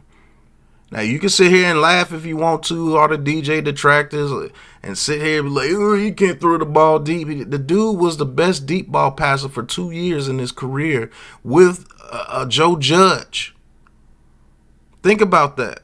In that system with Jason Garrett. when he uncorks that ball deep, a lot of the times those are completed passes, especially if he has time. So there's no way that I think that Tommy DeVito could be a better starter than Daniel Jones right now in their careers. That is absolutely insane, and you're just trying to go with the moment. You're just trying to, I hate to say it, but try to clout chase Tommy DeVito a little bit, and you just think that you're going to go with the hot hand and you're just going to bring excitement and everything to the Giants, and that's just not true. Daniel Jones is worlds above Tommy DeVito as a quarterback, and you could look at the film and tell it. So, but continue to let these guys go. A starter eventually? Yeah, maybe. Is he going to be better than Daniel Jones? I don't think so. 888-808-1019. We didn't even get to see DeVito last night with Neighbors, with Hyatt, and Neighbors looked frustrated at times. We'll get to that in a little bit. We will get into how pathetically brutal Drew Lock was last night. We didn't really get to see DeVito with those electric wide receivers on the edge. I just think if you have Tommy DeVito on this roster, and I'll go back to last year, I, in my opinion, felt like Tommy DeVito was benched because the Giants brass knew they were likely going back to either Daniel Jones or another young quarterback, and they know that this fan base wants Tommy DeVito to be the quarterback. I don't think they had enough. I don't think that is true. I don't think most of this fan base wants Tommy DeVito to be the quarterback. I just think this fan base just wants a quarterback to go out there and produce, but you need the pieces around the quarterback for that quarterback to produce, and it looks like we've done a pretty good job of doing that this year. I pray that this offensive line blocks and allows Daniel Jones to get through his progressions. And let's see what Daniel Jones could do with Malik Neighbors, Hyatt, Robinson, Theo Johnson, Tracy, Turbo Miller, Gray, Singletary. Let's see what we can do with these guys out there on the field, man. But the whole ideal of Tommy DeVito being a better quarterback than Daniel Jones, most of that's just coming from haters of Daniel Jones and guys that are just out here trying to chase clout for clicks and things of such, because they know Tommy DeVito is a hot topic. And speaking of what he was talking about, they benched Tommy DeVito for Tyrod Taylor because they wanted to hold back Tommy DeVito. That is not true. First, he got injured. Looked like he had a concussion at one game. I think it was against the Saints. And he did not look very good in that game. He didn't look good against the Raiders in that game. He and just down the stretch of his games, he didn't look good. So that allowed Tyrod Taylor to come back and take that position back from him. And Tyrod Taylor, to his credit, actually did pretty well last year, except for a couple of passes here and there. So let's not act like the Giants are holding him back to keep up Daniel Jones and all that garbage. That's pure garbage, man. That man got benched because he was not playing very well. He played good in that Packers game, and then when he got to the Saints game, he got injured, and he wasn't playing well in that game at all. He didn't play well in a couple of other games. So let's pipe that down. Let's keep it to real football. Let's keep it to real statistics, real game film, real reading of these quarterbacks. And if you really do that, if you really go through your due diligence, there's no way Tommy DeVito should start over Daniel Jones. So that needs to be capped off. But it is what it is, man. I compared Tommy DeVito to Jeremy Lin when it came to that Lin sanity. That's how it feels when Tommy DeVito gets in the game. The crowd will cheer because there's just a certain energy that he has. But let's not get it twisted. Jeremy Lin, after that energy wore off, turned back into what everybody thought Jeremy Lin was going to be. So it is what it is. I'd like to thank you guys for watching. Hit that like button, hit that subscribe button, hit that big blue join button and join the Big Blue Crew and talk your talk with Big Pat Sports Talk. And cop you some merch. I'm not going to tell y'all again, the New York Giants Full Access merch is in the Big Pat Sports Shop. Go copy you a shirt, a hat, a hoodie, an apron, a bear, socks, a mouse pad. It don't matter what you do. I just appreciate the support no matter what you do. So click the link in the description, go to the Big Pat Sports Shop and cop you some merch. And until the very next episode of New York Giants Full Access, you know what it is, man. Peace. Hitting the mic, spitting the facts, coming with full access. Big Pat in the house with giant tactics. Eli's handoff, rapping the classics. 90s beats, we blast this in New York. Big Blue. Where the G-men roam, Super Bowls in the vault, that's the Empire's home. Red, white, and blue, where the legends are grown. Giants full access, this the zone, got the tone.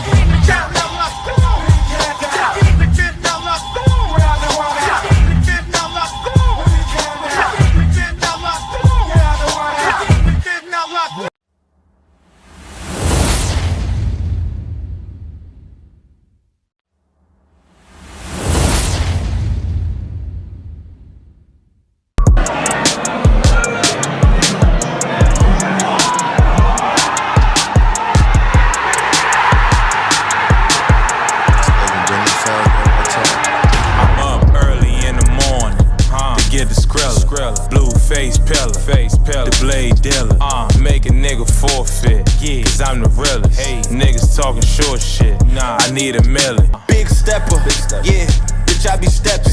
Cooling kit with the flip switch, bitch, that's the weapon. No drama.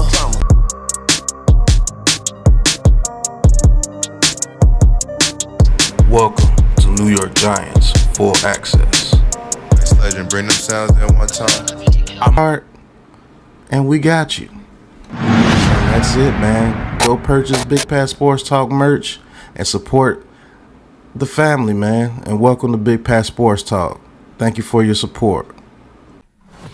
What's going on YouTube, Instagram, Twitter, all platforms, and welcome to a special episode of New York Giants Full Access with your boy Big Pat Sports Talk. And I told you guys that people were going to start trying to change their tune a little bit because they seen what Daniel Jones is able to do with Malik Neighbors during this training camp. And a lot of guys are going to be trying to hedge their bets now.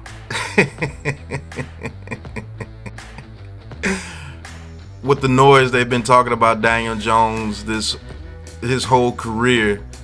So if Daniel Jones does go out there and performs amazingly with a #1 receiver, like a lot of us have been saying with the Big Blue crew for a long time, man, you get DJ an offensive line and a #1 receiver, let's see what he can do. But everybody, it doesn't matter who Daniel Jones gets. It doesn't matter if he had Jerry Rice, Randy Moss, and T.O. on the same team. He will never be anything, and he will never be able to get the ball to the receiver. So, Mr. Colin Cowherd, one of Daniel Jones's biggest detractors, we're going to listen to his podcast on the New York Giants right here, and we're going to react. So, let's get into it. There is no quarterback in the NFL that's won a playoff game. Daniel Jones has won a playoff game. There is no quarterback in the NFL that gets ripped more, and there's no empathy or no sympathy. Even on that is an absolute fact, and you're one of them, sir. You have been one of the main guys ripping them. Oh, Daniel Jones, and he won a playoff game, but it was all Saquon Barkley. Oh, Daniel Jones didn't do anything. Daniel Jones only beat the Vikings because they were a bad defense. Oh, the Vikings weren't a good team. Oh, the Vikings weren't this, the Vikings weren't that, but they were 13-4 that year, and they beat a lot of the good quarterbacks that you guys talk about. But Daniel Jones put up the best stats against them with Richie James, Darius Slayton, and Isaiah Hodgins, and a bad offensive line. But you ripped him. Oh, it doesn't count. Oh, he went to the Eagles the very next week and they got blasted. All this, all that. Whatever, bro. Keep that same energy, man. On HBO's Hard Knocks, I mean, it was like anti-Daniel Jones. The Giants, Mara, the GM would talk about him. Daniel Jones was watching it. He's got a playoff win. Now, did the Giants reach to draft him at number 6? Yes. Is he overpaid currently in the NFL? Well, it's $40 million a year, not 55, but yeah. So yesterday there was a big scuffle. Lions, Giants at practice. And I got to be honest with you. Daniel Jones jumped right into the middle of it and was right there pushing back with everybody, and the coaches were like trying to pull the quarterback out. Oh, so now you're taking the Pat McAfee approach, huh? Oh, Daniel Jones, he jumped in there and he pushed somebody. Oh, Daniel Jones is throwing it to Malik Neighbors and Jalen Hyatt and Wan'Dale Robinson. He's finding people in training camp.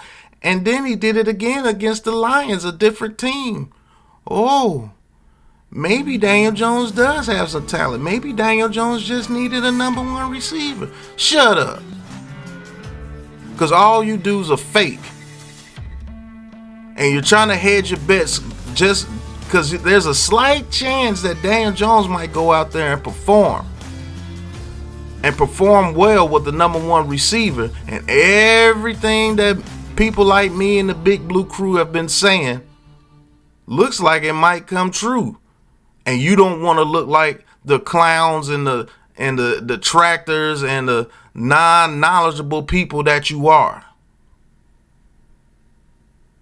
See, now you're trying to get on the wave of Daniel Jones may be good, so if he does ball out, you can keep a narrative going. Well, see, I said that Daniel Jones might do good this season because they got Malik Neighbors and they got an offensive line. Shut up. Keep that same energy. We don't want you dudes on the New York Giants train. We don't want you dudes. Because all you're doing is trying to hedge your bet. And as soon as Daniel Jones throws a bad pass, you're going to go right back to the way you were. You don't fool me. You guys don't fool me, bro.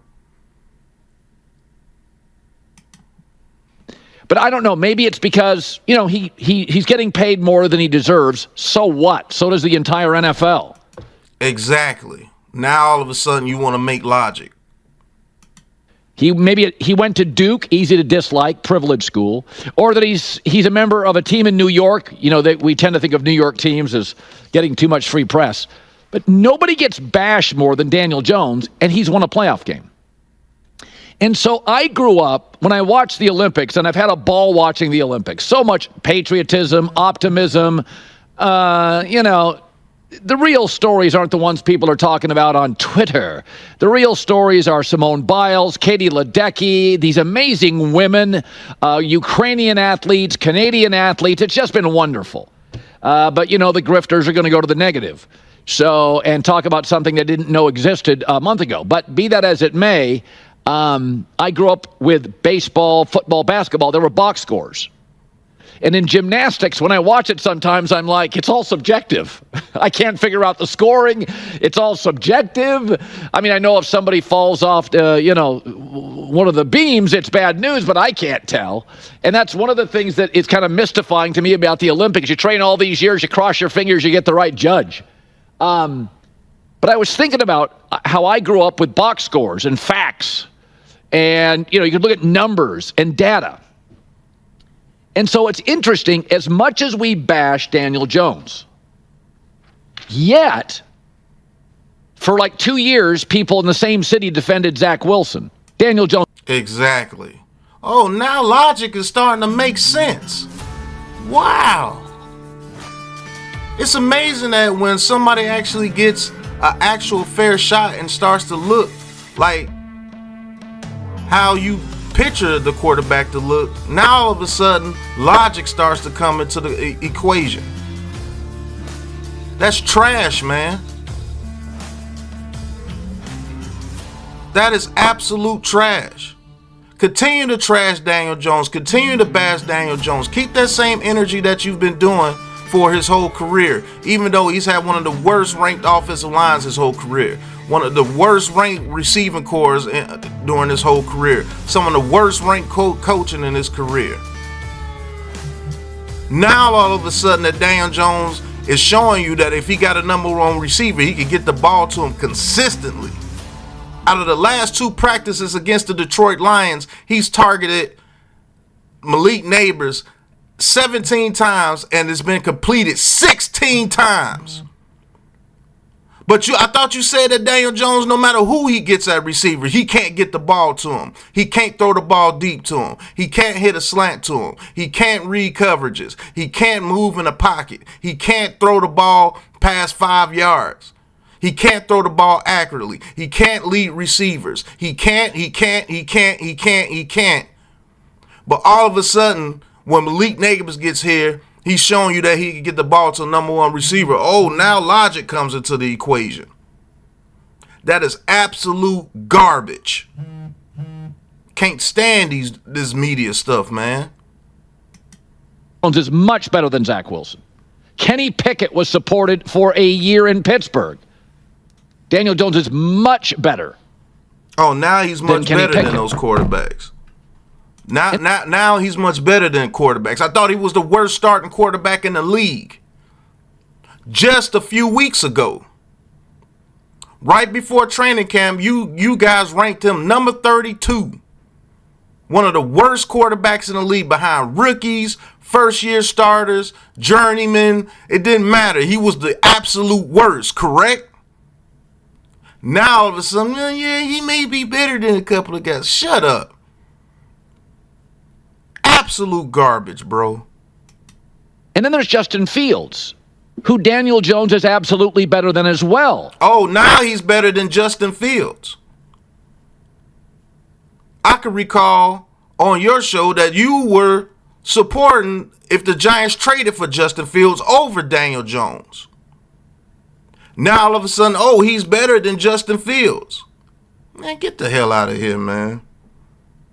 Bunch of clown stuff, bro. Man, y'all better quit being sheep and following these guys, man, because these guys mean you no good, bro.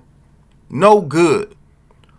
Sit there. I said this just yesterday. People are going to start trying to jump on the Daniel Jones train because they see that Daniel Jones might actually be legit when he has a number one receiver like all the other quarterbacks you praise.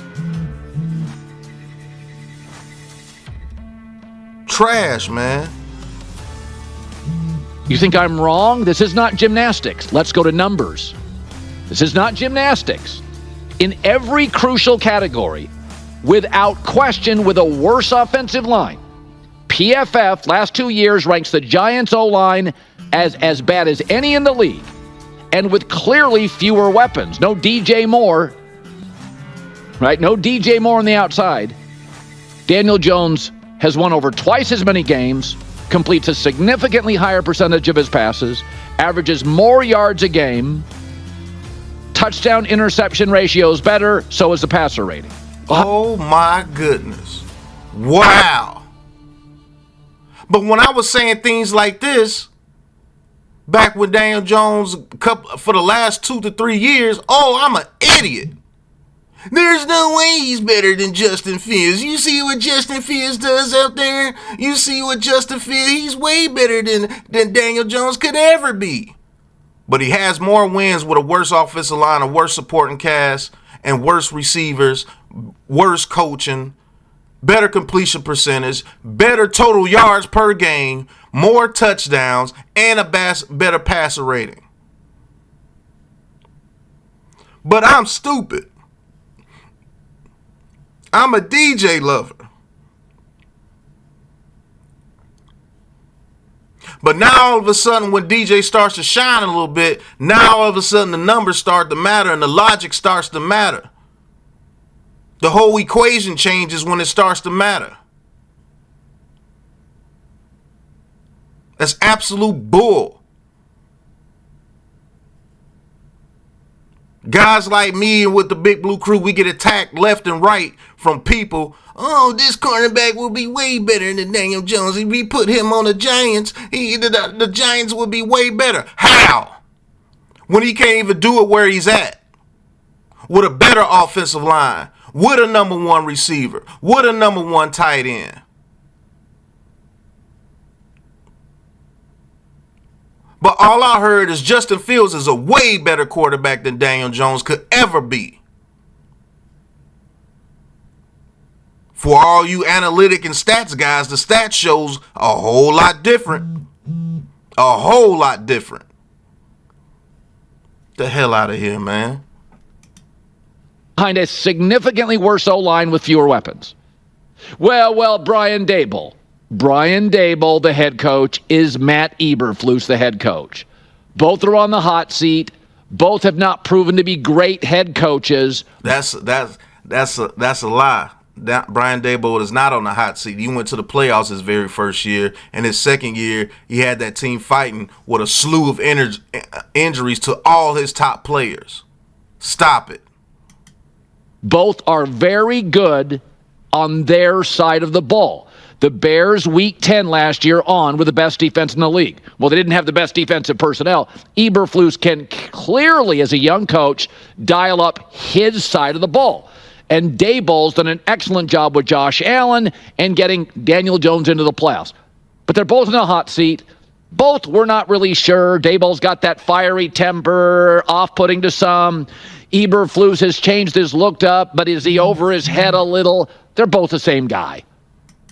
Lies. Daboll is better than Eberflus. Really don't know if they're going to last through the end of their contracts. We do not know. Both good their side of the ball.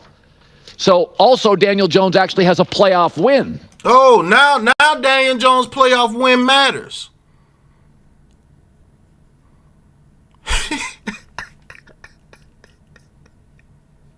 Hey, listen, y'all better stop listening to these dudes, man. Y'all better stop listening to these clowns, because these clowns will lead you every way they can. Support and saying, man, stand for something or stand or follow everything. If you don't stand for something, you will follow everything that these dudes do, and they will lead you all over the world with their takes. This is why New York Giants Full Access was created. Because of takes and stuff like this, man. This is why New York Giants Full Access was created. If you want to know why I created New York Giants Full Access, Big Pat Sports Talk, my channel here on YouTube, this is the exact reason why. Because I don't follow trends. I don't follow these media guys. I just give you my opinion, and I stand on my opinion 10 toes down, right or wrong.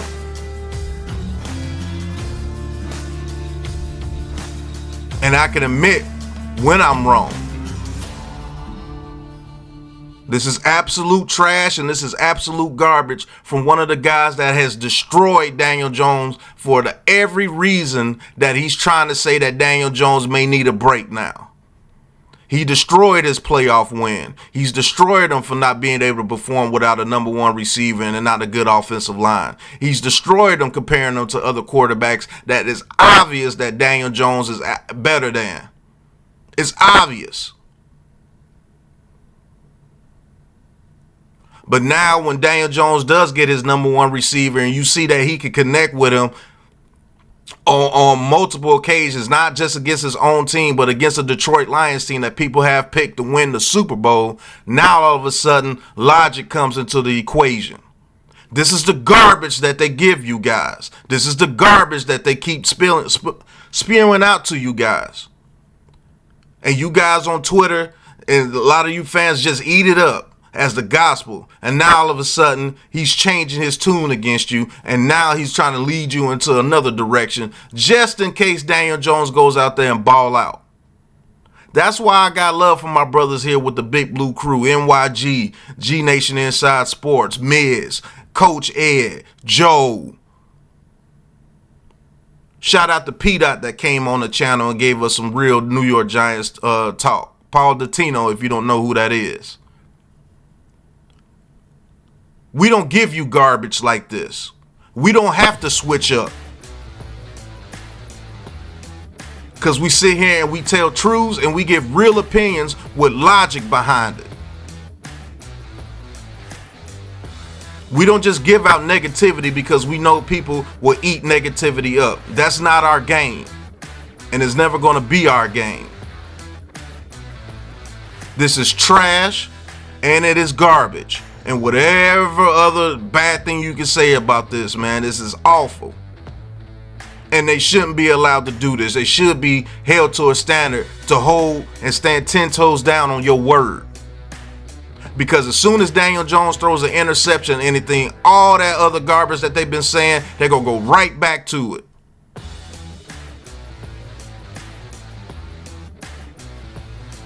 But now all of a sudden the apologies are starting to come. The real logic is starting to come. Oh, the DJ might not be as bad as you think. It's starting to come. Oh, the sympathy is starting to come. The empathy is starting to come for Daniel Jones. Why? He was supposed to go out there with bad coaching, bad offensive line, bad weapons, injuries, everything. He was supposed to go out there and be Joe Montana, correct?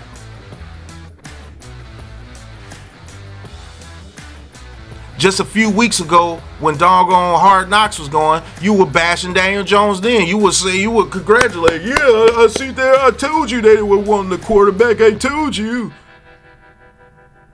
Malik Neighbors doesn't want to be here because of Daniel Jones.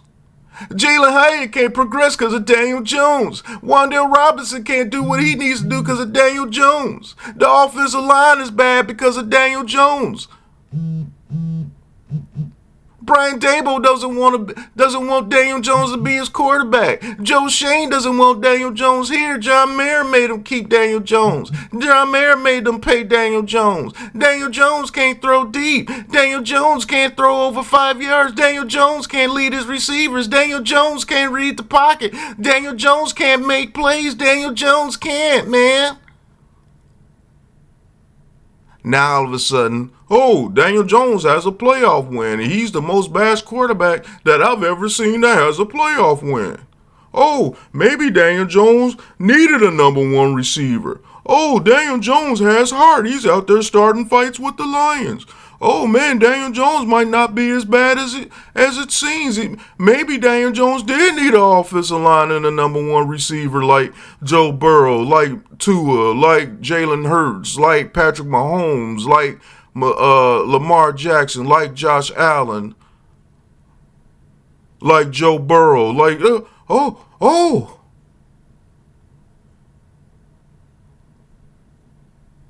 GTFO.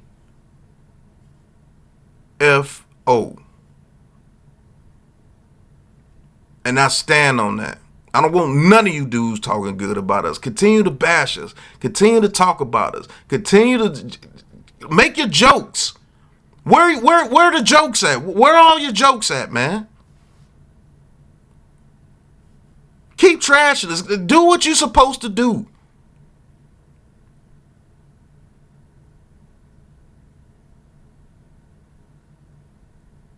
I told you dudes that they were going to try to get on the gravy train when they seen DJ make those plays.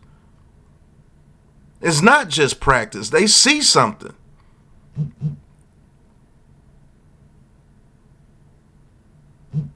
But people like me seen it way before you dudes. And we don't pander to people's negativity for clicks and views. We just give our opinion. I've been said DJ needed a number one receiver. Shout out to Malik Neighbors. I've been said Daniel Jones needed a better offensive line. Shout out to Light Skin Jermaine. Shout out to John Runyon. Shout out to Van Roten. I've been said DJ needed better coaching. Made the playoffs his very first year when we got a better coach.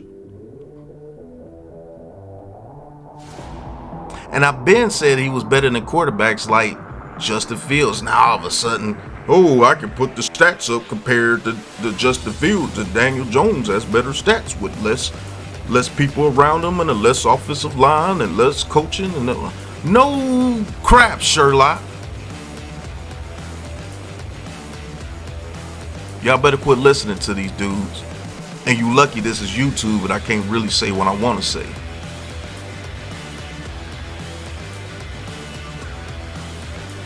But it is what it is, man. Thank you guys for listening. Thank you guys for tuning in. Hit that like button, hit that subscribe button, hit that big blue join button, and talk your talk with Big Pat Sports Talk, and join the Big Blue crew and get some real content, not just kowtow and pandering to the negative energy that's out there. Real opinions based off logic and real football knowledge, real coaches. Shout out to Coach Ed. Shout out to Lou. And looking like we might have the greatest show on turf, Big Blue Edition. And oh, if that happens, you're not going to hear the end of it from me, and definitely not Lou. But go copy some merch from the Big Pat Sports Shop. Link is in the description. The New York Giants full access merch is in the shop. Copy you a hat, shirt, hoodie, whatever you need, we got it, man. But enough is enough with these cats, man. I'm gonna continue to call these cats out all season long. So stay tuned, man, because we got a lot more coming. I got a lot of more. But until the next episode, you know what it is, man. Peace. Hitting the mic, spitting the facts, coming with full access. Big Pat in the house with giant tactics. Eli's handoff, rapping the classics. 90s beats, we blast this in New York. Big Blue. Where the G-men roam, Super Bowls in the vault, that's the Empire's home. Red, white, and blue, where the legends are grown. Giants full access, this the zone, got the tone.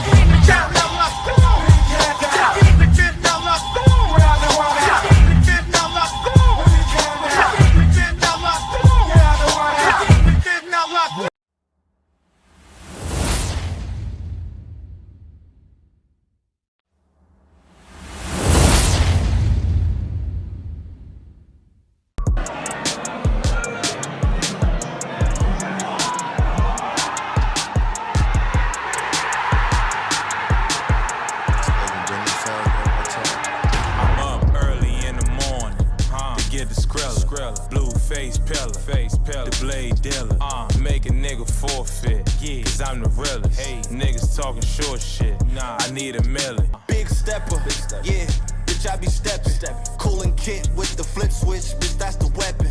No drama.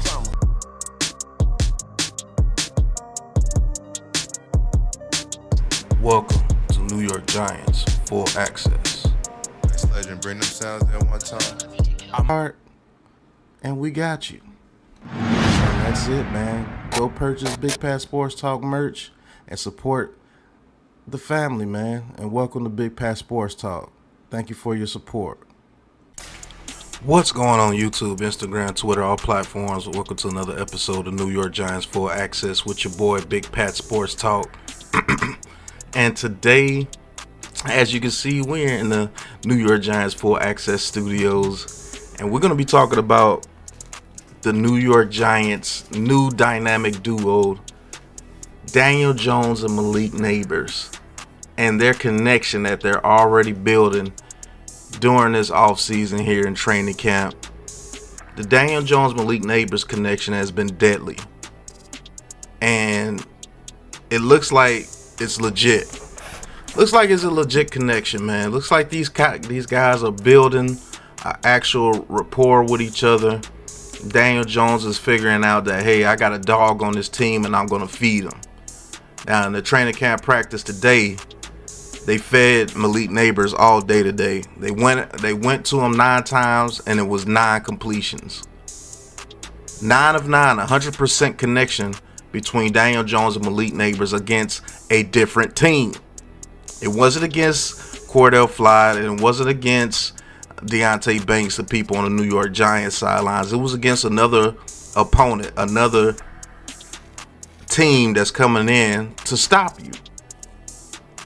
And that Daniel Jones-Malik Neighbors connection went off against the Detroit Lions today. 1 completed pass. I think it went out at the 1 yard line that they try to say was incomplete, but the footage shows that he got both feet in. He hit Malik Neighbors on a slant and he took it deep. He hit Malik Neighbors on a comeback, hit Malik Neighbors on a bootleg. He hit Malik Neighbors across the middle of the field, hit Malik Neighbors on a hitch. He hit Malik Neighbors any way that he wanted to hit Malik Neighbors today against the Detroit Lions. Daniel Jones did. Why? Because he had protection, and another reason, he trusts Malik Neighbors. He sees the dog in Malik Neighbors. When they complete a pass, he goes down to congratulate Malik Neighbors on a job well done. Now, let's talk about Daniel Jones and the confidence that he has of getting Malik Neighbors the ball. When you look at quarterbacks around the league, most of your top quarterbacks have a guy that they can go to and they know they can count on at any time. Justin Herbert, a lot of people like him. He had Keenan Allen. Josh Allen, until this year, he has Stephon Diggs. Joe Burrow, he has T. Higgins and Jamar Chase. Patrick Mahomes, Jason Kelsey.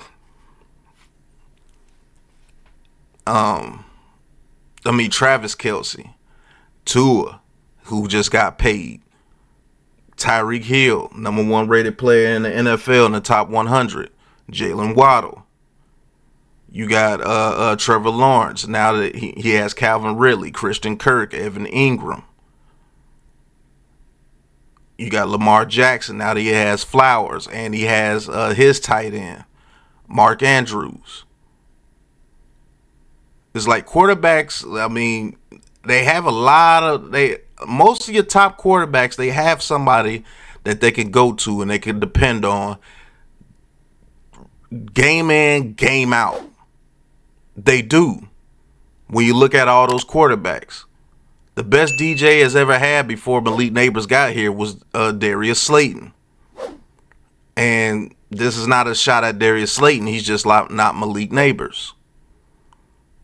I mean, all your top quarterbacks have a weapon that they could go to at any given time. Look at the Saints. You got the boy from Ohio State that they drafted that I said that would be very good. I always forget his name because I'm bad with names, but he was very good. Look at Aaron Rodgers, the other receiver from Ohio State, Wilson. He has him. You see, most of the time when you go to a quarterback, usually they have a number 1 weapon. Stroud last year was Nico Collins. Now he has 2 in Stephon Diggs and Nico Collins. The Colts quarterbacks, they have Michael Pittman. The Raiders, Adams. The Broncos, you can even say Cortland Sutton. You see what I'm saying? See how I'm going through team? The 49ers, they had Ayuk before the trade happened today. Deebo Samuel, George Kittle, Christian McCaffrey. They have that guy that they can throw to. They know they can count day in, day out. Matthew Stafford over there with this the Rams. He got Puka and Cooper Kupp now. The Detroit Lions, Amon-Ra St. Brown. And the tight end, Sam Laporta. You see what I'm saying? Like, most good quarterbacks have somebody they can go to. Or a lot of them have multiple guys they can go to. Jalen Hurts, A.J. Brown, Smith. Jaden Daniels now over there. Terry McLaurin. Dak Prescott with the Cowboys. CeeDee Lamb. People don't see that we were one of the only teams that didn't have the guy on the team to where the quarterback can depend on game in and game out. Can I give you more? Yeah, Cleveland Browns, Amari Cooper, David Njoku. The Pittsburgh Steelers, you see what they did? They went and got Brandon Ayuk. And they had George Pickens before then. And Deontay Johnson before he went to the Panthers. Guess what? The Panthers got Deontay Johnson, Xavier Legette.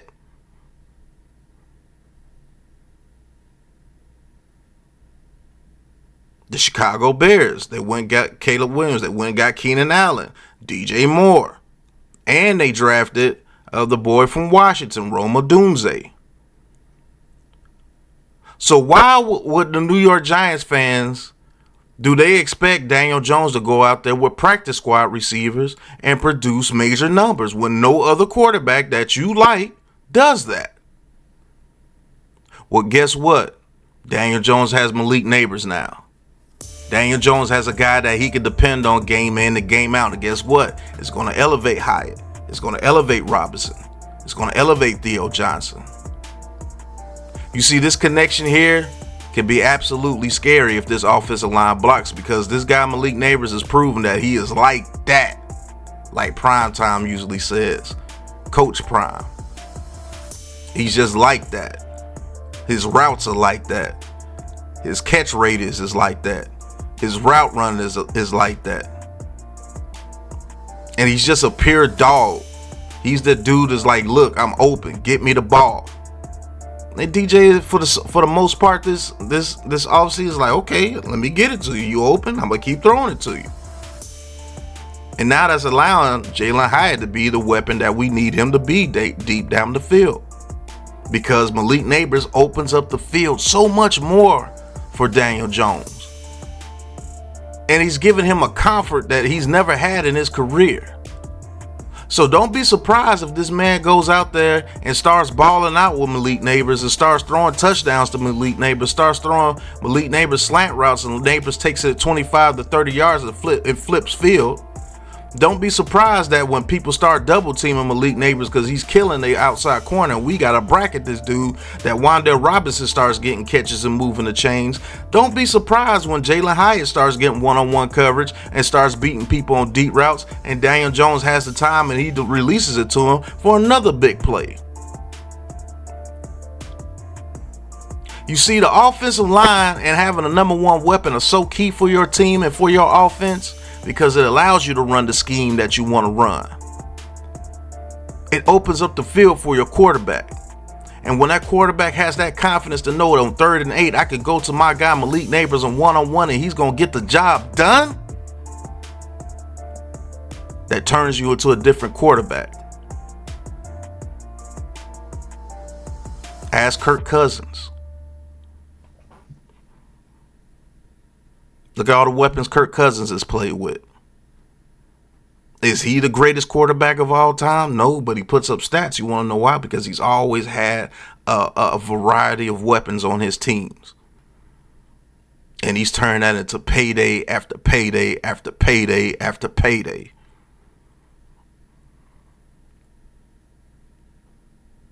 Go over there, ask Joe Burrow, would he give up Jamar Chase for anything over there? Go ask him. A receiver that can run any route that you want him to run. A receiver that can jump up and catch the ball over somebody. A receiver that just has the awareness to keep his feet in bounds. A receiver that could take a slant to the house. A receiver that could go across the middle and snag the ball and get you the first down. A receiver that's just an absolute dog. It looks like Daniel Jones has that.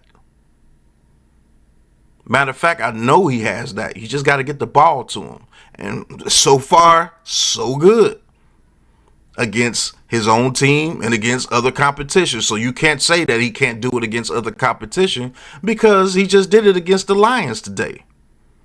Oh, it's only a joint practice. Yeah, but that joint practice, you see people getting popped like Eric Gray. You see people getting popped like Terry Armstead by Andrew Thomas. You see a bunch of fights. There was a lot of aggression out there on that field, and there was a lot of pride out there on that field, and each team was looking to dominate, and the Giants came out on top today. Unlike they did last season, when you said, hey, when we got punked by those dudes, you said, hey, we're not a good team, because you based everything off that joint practice. That's legit. But when the Giants flip it around and turn it around on the Lions, now all of a sudden, oh, it's just joint practice. Nah, brother.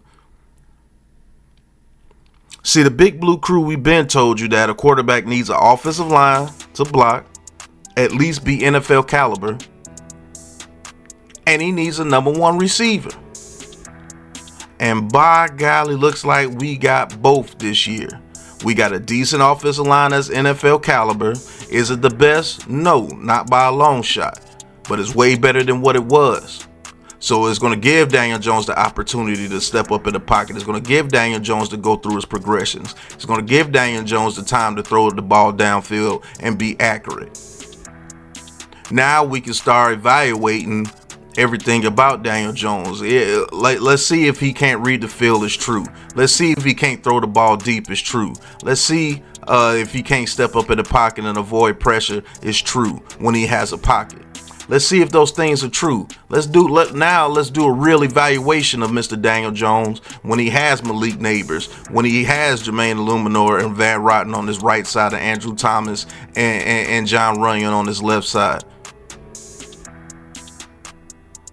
Let's see what he do with a couple of good pockets. Because so far, so good. He's been throwing the ball deep and he's been connecting at a very high rate.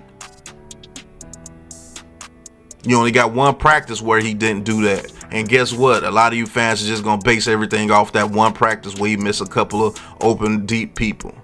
Like no other quarterback has ever done that. See, the New York Giants are literally doing what we in the Big Blue Crew have been asking for the past 5 years since Daniel Jones has been here. Let's give him an offensive line and number one receiver so we can give him a fair evaluation. And what a perfect time to do it, because he's going into the second year of his contract. And if he does not produce, he will be cut and we will save a lot of money, or he will earn the money on that contract and we'll still have him on a bargain going through his contract at $40 million, while all these other quarterbacks are making between 52 and 55 million. See, he's the 18th ranked quarterback, and we've been told you that when he got signed for $40 million. I told you that if he balls out on $40 million, that's going to be a huge bargain, because there's a lot of other quarterbacks that are going to get paid. Tua, Trevor Lawrence, Justin Herbert, Jalen Hurts.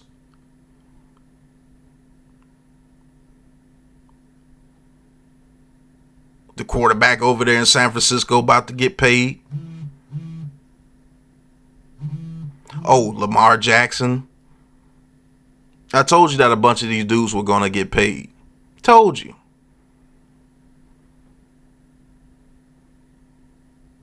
But it is what it is. A lot of things that we say come true. Might not see it right then and there, but foresight's a mother. So if Daniel Jones goes out there and produces with his number one receiver, Malik Neighbors, and he's only averaging $40 million a year, looks like that contract will be a bargain, like I said it would. See, here on New York Giants Full Access, I'm glad you guys get to see the new studio that's behind me. You know what I'm saying? We're under construction. We're gonna get some things done to the new studio. Always trying to bring something new to you guys. Shout out to NYG, man, that told me yesterday, man, be yourself. You ain't gotta be nobody else, man. Continue doing the videos the way you're doing them, man. Keep being creative. And guess what? He just unlocked my creativity. Just like Joe Shane and Brian Dabo looking like they have unlocked Daniel Jones' creativity with a brand new weapon and a brand new offensive line, which we told you a long time ago that maybe, just maybe, this quarterback is not as bad as you think he is if he actually had a fair chance. And it looks like the New York Giants are doing that. And guess what? In one little offseason, he's forming a dynamic duo with his new weapon in Malik Neighbors. Something to think about, man. Giants fans, Giants Twitter, national media. Now you got the national media. Oh, yeah, I might have to get a Daniel Jones jersey. Yeah, okay. Maybe Daniel Jones did need a Malik Neighbors. Maybe he did need a number one receiver. No crap, Sherlock. There's plenty of quarterbacks that need a number one receiver in our offensive line to produce. It's football 1-on-1. But I'd like to thank you guys for watching. Hit that like button, hit that subscribe button, hit that big blue join button, and join the Big Blue Crew and talk your talk with Big Pat Sports Talk. And go copy some merch from the Big Pat Sports Shop. The New York Giants Full Access merch is in the shop. Go copy you a shirt, a hat, a hoodie, a bag, a mouse pad, a cup, a mug, sweatshirt, shorts, socks. We got everything that you need in the Big Pat Sports Shop, man. So don't worry, you'll find something that you like once you click that link in the description. But after you do that, and until then, you know what it is, man. Peace. Hitting the mic, spitting the facts, coming with full access. Big Pat in the house with giant tactics. Eli's handoff, rapping the classics. 90s beats, we blast this in New York. Big Blue. Where the G-men roam, Super Bowls in the vault, that's the Empire's home. Red, white, and blue, where the legends are grown. Giants full access, this the zone, got the tone.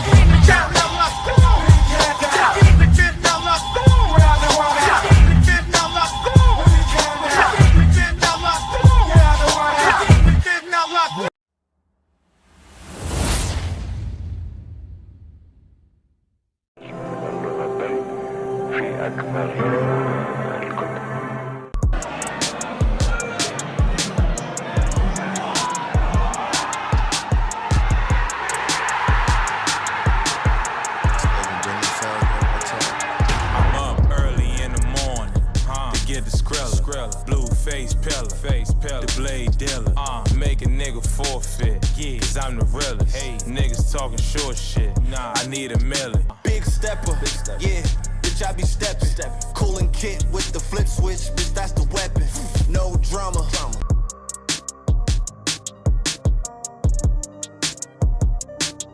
Welcome to New York Giants Full Access. This legend, bring them sounds in one time. I'm hard, and we got you. And that's it, man. Go purchase Big Pat Sports Talk merch and support the family, man. And welcome to Big Pat Sports Talk. Thank you for your support. What's going on YouTube, Instagram, Twitter, all platforms? Welcome to another episode of New York Giants Full Access with your boy Big Pat Sports Talk. And today we're going to be talking about the joint practices between us and the Detroit Lions, where the New York Giants turned the tables on the Lions today, and they got real physical with the Lions today. It was a bunch of throwdowns and a bunch of fights, but we're going to be talking about one fight in particular that was started by a certain someone that you would least expect to start a fight, and that was Daniel Jones. Now, Daniel Jones was in the skirmish today, to where he saw somebody, I think it was Jermaine Illumina, on the ground, and the Lions player was being overly aggressive, and Daniel Jones went in and threw hands with the guy, pushed him off. He was pulled out of the scrum by one of the coaches, because you don't want to get your $40 million quarterback hurt during a unnecessary fight during a joint practice with the Detroit Lions. But we're going to listen to Pat McAfee explain the whole situation, and we're going to do a reaction to it. So let's get into it, man. Let's go. Pushing, a lot of shoving, then every once in a while one person will get the best of another person, then another little start will happen, and there's little micro bursts happening within the group, then there's people just trying to show face, hey, I'm in here, then somebody, wait, I didn't get any of this, there's 5 plays ago, I wanted to fight this motherfucker, comes flying in. Hey, Pat McAfee, he's overly excited, but that's just usually what happens. Somebody got a problem with somebody, they see him in the crowd, they wanted to get at him about 4 or 5 plays ago, and then they just jump into the crowd to get after the guy. Man, it was exciting at joint practice today, man, and I'm proud of my guys. Over the top of this entire thing. Now, normally it involves everybody but a couple positions. Kickers, punters, normally not fighting. Facts. Okay. Long snappers, normally not fighting. Facts. But if the fight gets near us, helmet on, in frame. Need to be in the shot. Got to. Have to. Cameras are always rolling. Have to. They don't stop rolling. That's important too. Hey, front toward fight. Right. Okay. Never. That's an absolute fact, Pat McAfee. You do not want to be that guy that does not want to show up for his guys when there's a battle going on out there on the field. I don't care if you're the punter, kicker, long snapper. If you're a part of the team, you want your front towards the fight to at least show that you're showing a little concern for your guys out there in the skirmish. Now, punters and kickers are usually some of the smallest players on the field, except for a couple. Like that Pittsburgh Steelers punter, that dude's huge. He can get in there, he can fight. But normally, your quarterback and your punter and your kicker and your long snapper, none of those guys are not in the skirmish. But you better be paying attention, because the cameras are always rolling. Pat McAfee is definitely right about that. You don't want to be that guy in the locker room that doesn't look like he wants to be there for his team when something goes down. And that's in any case, man. You got a team, you better make sure you're there present to throw down if you have to for your guys, man. That's the number one rule. Can never. No. Because on film, oh, this is a good fight here. Let's zoom in on, what were you doing? You were, so hold on, let me get this straight. So, guy that's going to be blocking for you, whenever you're doing your little kicking stuff, he's in a fight with 3 people over there. You're the closest person. What do you did put your helmet on. You get into, no, actually you put your helmet on so you don't get hit by any glancing blows. You run away. You were considered an outcast in that locker room forever. Facts. Now, very easy way to win locker room over though, kicker punter. Right into that thing. Like, look, even the fucking punter was going to get some. You know, like even the kicker was going to get in. That's good, but normally not us. Also, quarterbacks. Never in there. Let alone if you're a paid quarterback. Daniel Jones got in scrap this morning. What? Love it. Daniel Jones. Now, look, this is a cell phone video, obviously, so we appreciate the hell out of Jordan Renan who gets this. But look at Daniel Jones. A little bit of a scrum here. Daniel Jones, red jersey coming in. Okay, DJ.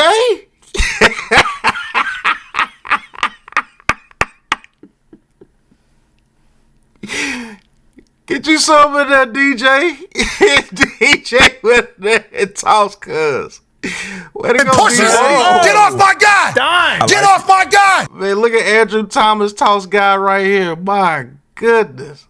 I love it. Absolutely love it. Now, obviously. Hey, that's man, there's a lot of things, man. That might have been a little bit of frustration from DJ, from, you know, the Hard Knocks episodes, from just in general, people just talking about him in general in the media, from the fans to other teams. You know, like the only people that's actually had his back is his own teammates. And guess what? He's fighting for him, man. And man, when you surround somebody with a lot of dogs, man, some of that stuff rubs off on you. Pause. And you want to go in there, you want to be a dog, you want to show how big your bark is and how big your bite is as well. So I'm proud of DJ, man. If your quarterback's in there, everybody has to be in there. Right. Kickers and punters, Graham Gano should be sprinting in there to get in that fight as well if you see Daniel Jones in there, especially if he's making $40+ million and he's been there for a while and had the entire offseason that he had with Hard Knocks where his own GM and scouting department was like, do we know if this guy's worth the money that we paid him? It's going to be built around him. And he said he obviously didn't love the narratives that were coming out of Hard Knocks. Him getting in the fight, D-Butt, I turned, as soon as I saw this video, I actually put the heart on this thing. I'm a Daniel Jones guy. Hey, I did the same thing, McAfee. And I've been a Daniel Jones guy as far as just giving him some support, man. He doesn't get too much support from anywhere else, and obviously he lost a little bit of support with the organization, with the Hard Knocks, if you take that Hard Knocks very seriously. And looks like they were trying to trade up with the Patriots to maybe get a quarterback. That was plan A. But they went with plan B and Malik Neighbors, and I believe plan B was one heck of a plan because Malik Neighbors has came and he has showed out. Like, man. Him getting that arm, that's worth $40 million involved in pushing. Didn't throw a punch, which we respect and appreciate, can't break your hand. But him diving in there to save one of his guys, never see it. I fucking love it. Look out for the Giants this year. Look out for the Giants this year. They got the quarterback fighting for the offensive line. Here we go. Don't hedge your bets now. Everybody said the Giants weren't going to get more than 3 wins or 4 wins. Hey, look, man, this team is a bunch of fighters, man. And not just because they got physically fighting out there with the Detroit Lions. No, everybody was assuming that it was going to be the same thing that the Detroit Lions were going to do to us this year when it came to these joint practices, which was out physical us, outpace us. They were intimidating us last year. We looked soft against them last year. And people were prepared to bash Daniel Jones. They were prepared to bash Malik Neighbors. Oh, Malik Neighbors can only school his own DBs on his own team. No, Malik Neighbors went out there and schooled those Lions DBs as well. Now, whether you want to just say, oh, it's a joint practice or not, because if it was the other way around, you would be destroying the Giants right now. You would be destroying Brian Daboll right now. But Man, Brian Dable got into it with a couple of people. Joe Shane was out there trying to stop some stuff going on. Daniel Jones getting into it. Drew Phillips, he's out there getting into it with Amon-Ra St. Brown. And Isaiah Simmons getting into it with him. Knocks St. Brown out on a play at the line of scrimmage. And he's flying around making plays. Bobby O flying around making plays. Hyatt got him a couple of plays in there. So, hey, this was great to see in these joint practices today, because the Giants show they will not back down. We don't care how good your team is predicted to be. We don't care how good you feel that you are. We're going to come out there, we're going to hit you in the mouth, and we're going to see who comes out and win. And that's all you can really ask from your team, especially from a team that's slated to do nothing. Like, we were supposed to go out there in these joint practices today and get absolutely mollywopped, but it didn't happen that way, which is a great thing. They got Daboll going whoop, whoop. They got all eyes on Joe Shane. I mean, obviously nobody thinks the Giants are going to do anything, but I love Daniel Jones after that one video. And that's where you can learn from these types of situations that I think a lot of people blow out of proportion. They're fighting, they lack discipline, they're this, they're that. What you're trying to learn is who you got on the roster. Daniel Jones is a dog. I respect the shit out of it, D-Boy. You got to love that. And obviously, Daniel Jones is a dog. Okay.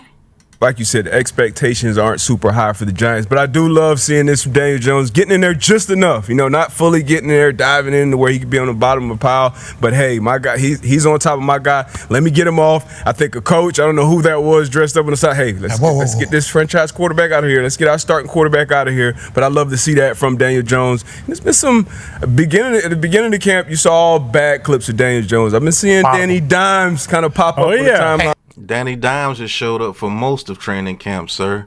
And a lot of people just emphasize a couple of bad throws or a couple of bad passes that he does in order to bash Daniel Jones and make him seem like he's the worst quarterback to ever play. I'm not saying that he's great. I'm not even saying that he's very good.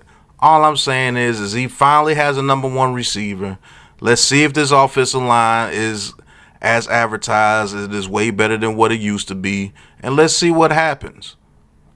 That's all you can do, and that's all you can ask. If he shines, he stays. If he doesn't, he goes. That's it. There's a couple nukes coming out of his arm. I saw dropped in there. Malik Neighbors also might be a weapon. Maybe Daniel Jones needs a Malik Neighbors. Oh, my God. Oh, now all of a sudden, Daniel Jones might need like a Malik Neighbors type receiver, a number one receiver. I thought all quarterbacks needed number one receivers, but when it comes to Daniel Jones, he's supposed to do it with practice squad receivers and practice squad offensive linemen and bad schemes and bad coaching and bad teammates around him, nothing around him. He's still supposed to be Joe Montana. But now that you see that he's getting a little bit of fire in him, that he's actually able to make complete passes that other quarterbacks can complete to their number one receivers, now all of a sudden, Daniel Jones might have needed a number one receiver. You don't think?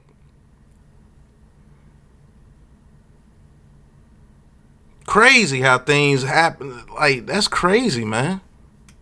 Like the attitude, the swagger, everything about it. Like, hey, are you going to be pissed you don't get the ball early? Yeah, I am. Yeah, he is going to be pissed if he doesn't get the ball early, because now that you can see that he's gone against other DBs, speaking of Malik Neighbors, he's torturing people.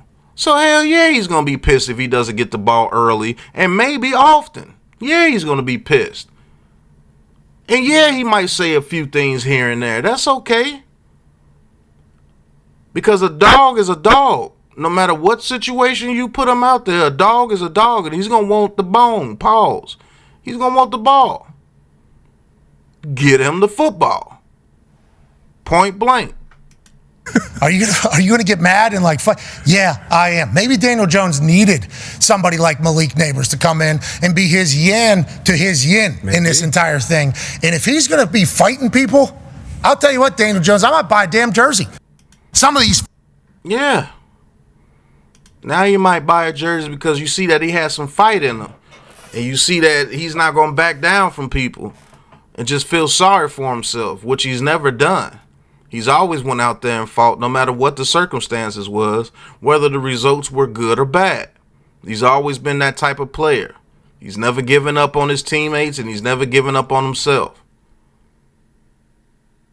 So I'm proud of Daniel Jones going out there, getting some fisticuffs going, pushing somebody off of his offensive lineman. Now these offensive linemen, you need to get up and protect him because you see that he's all in for you.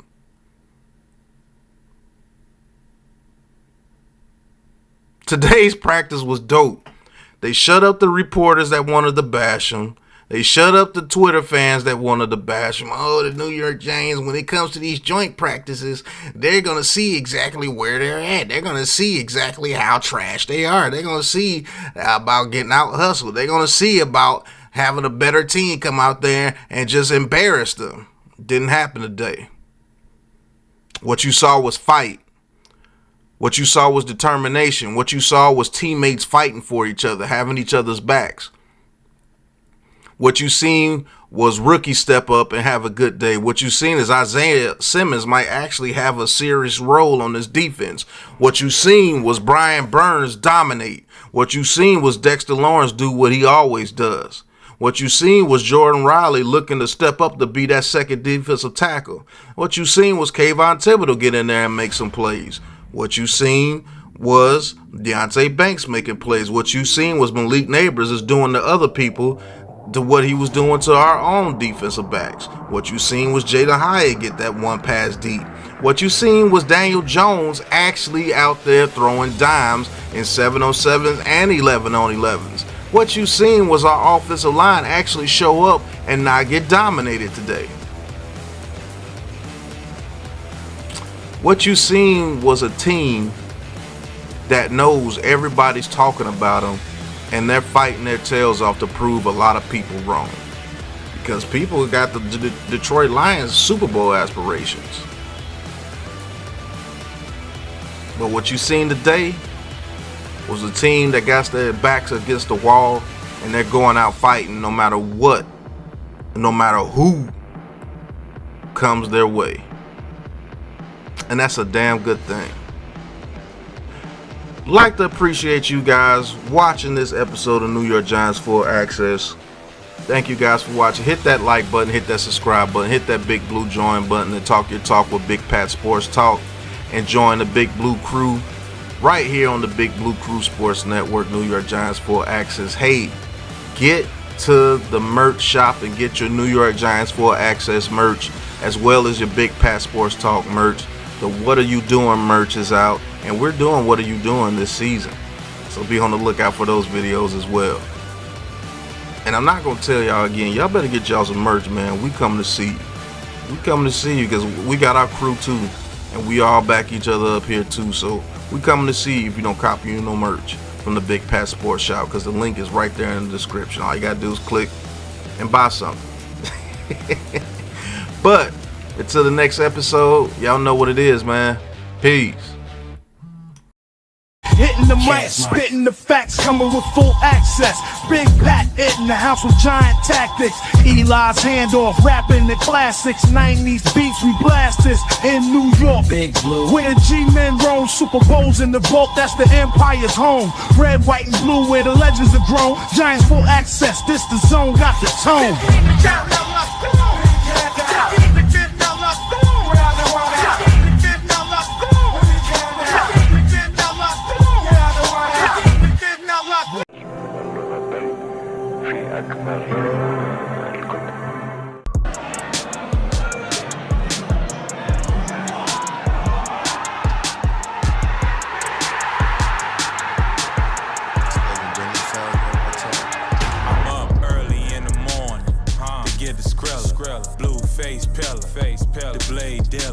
Make a nigga forfeit, yeah, cause I'm the realest. Hey, niggas talking short shit, nah, I need a million. Big stepper, yeah, bitch, I be stepping. Cooling kit with the flip switch, bitch, that's the weapon. No drama.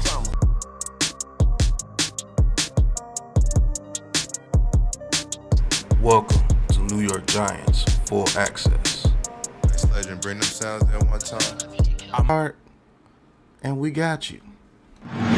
That's it, man. Go purchase Big Pat Sports Talk merch and support the family, man. And welcome to Big Pat Sports Talk.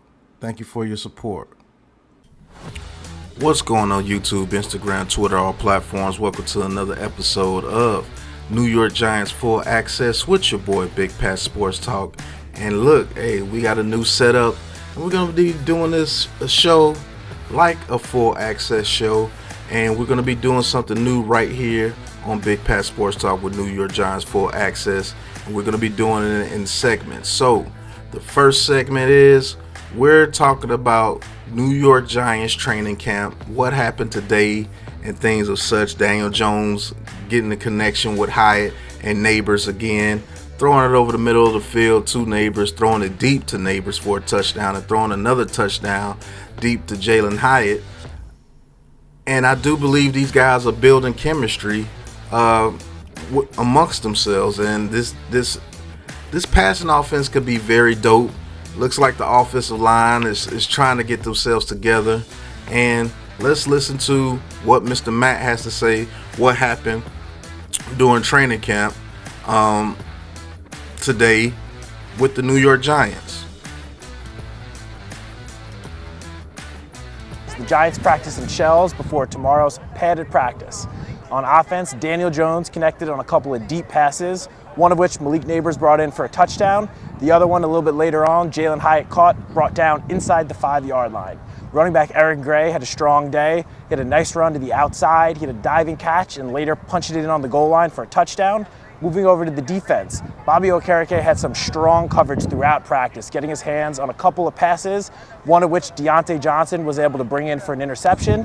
And then Isaiah Simmons broke up 2 passes, which Alex Johnson on both occasions was able to bring in for interceptions. Tune back in tomorrow for Friday's practice recap.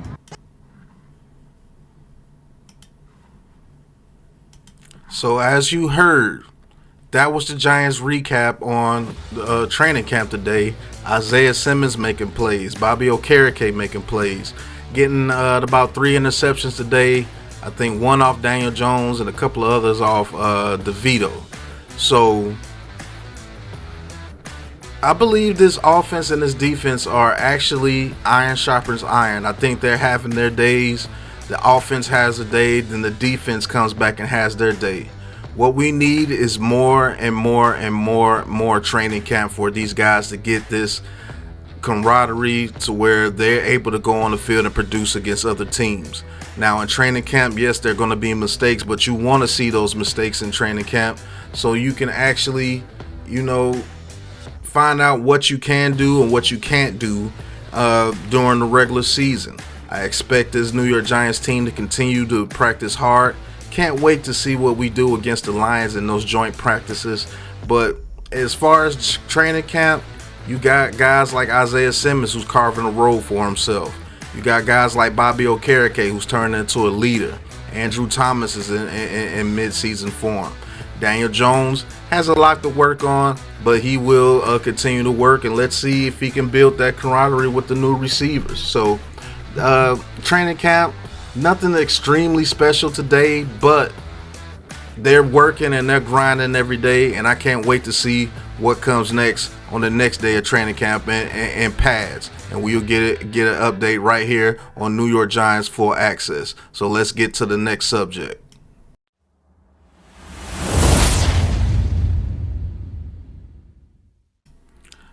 Now we're going to be talking about new offensive lineman that has just been signed. Mr. Van Roten has been signed to the New York Giants, and he is actually feeling right at home with the New York Giants.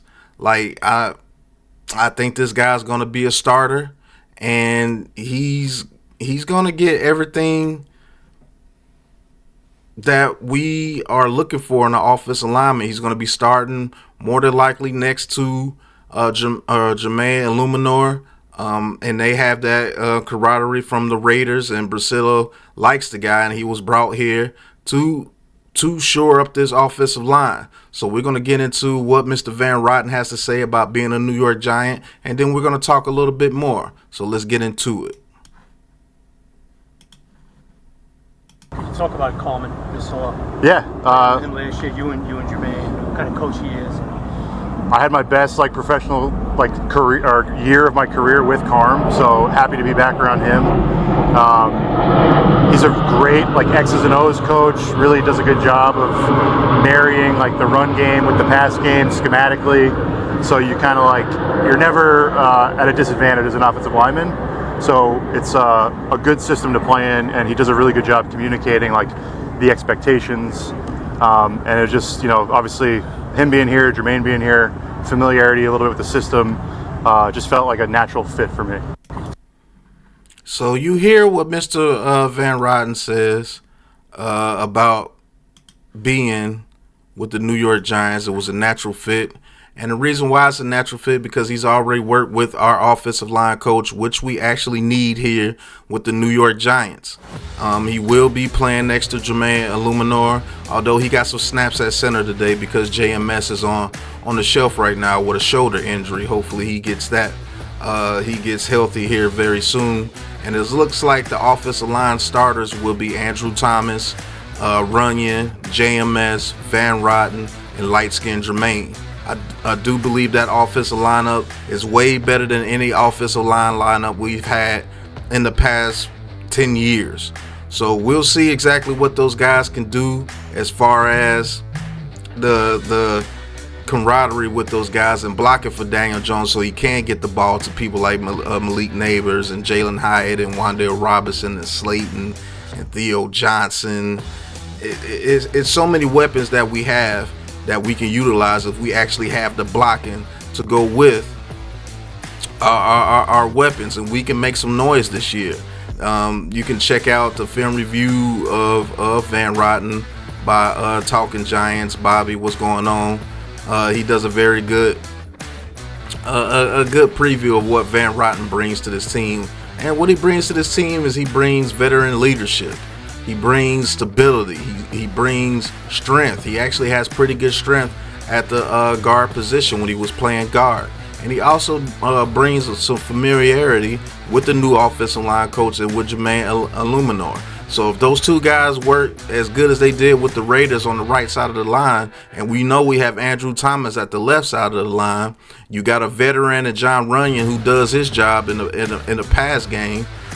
We just got to hope that JMS can hold up against those defensive tackles going into the season, definitely in the NFC East, because we got mad defensive tackles in the NFC East. So, it is what it is, man. You bring in that veteran. Yes, he's 34 years old, but we need veteran leadership on this offensive line. And if he can come in and be that veteran and be stable and keep things afloat, we can put up points with the best of these teams in the league. Because I do believe Malik Neighbors is him. I do believe Jalen Hyatt is turning into a very good receiver. His route running is getting better, and he's learning the receiver game more and more every day during training camp. Then you got Wan'Dale Robinson, who can be one of the best slot receivers in the league. People are already giving him his props about that. So we'll see. Van Rotten, I believe, is a very good signing for us here with the New York Giants. And let's see what he does. Let's see how he looks in practice. Let's see how he looks in training camp. And we're going to see how he looks against the Detroit Lions, I believe, next week when there's joint practices, and I can't wait. But let's get to the next subject, and let's continue with New York Giants Full Access.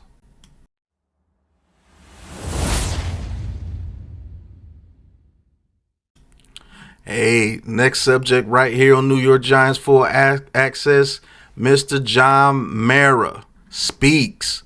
And he's going to talk about a few things about Coach Brian Daboll. He's going to talk about Daniel Jones, and he's going to talk about the offensive line. So let's get into Mr. John Mara and see what he's going to be talking about the New York Giants. He finally done the interview. He's finally came out to speak. So let's get into it. I mean, I want to walk off the field at the end of the season feeling like we're moving in the right direction. We really are. We've got a great foundation here, and there's every reason to be optimistic going forward. I guess about as simple a way as I can say it. All right, you heard John Mara right there. What he expects for this season is to actually go into at the end of the season to feel like we're on the right path of getting back to where we want to be, which is in the playoffs and fighting for a Super Bowl. Now, speaking on that, a lot of people are saying that, hey, this is a make or break year for Dabo and Shane, and if everything doesn't go correctly, they could be fired. Hey, if they don't make the playoffs and make a deep run, they could be fired. So based on what the actual owner says out of his own mouth, he just wants to see it at the end of the season if he feels this team has progressed. He feels that this team is on the right path of going to being where they want to be, and he just wants to feel good about the team. So let's just say that the Giants finished 8-9, but a lot of good things happen, and the team is in the right direction. Let's just say the team is in the right direction, but they need a new quarterback.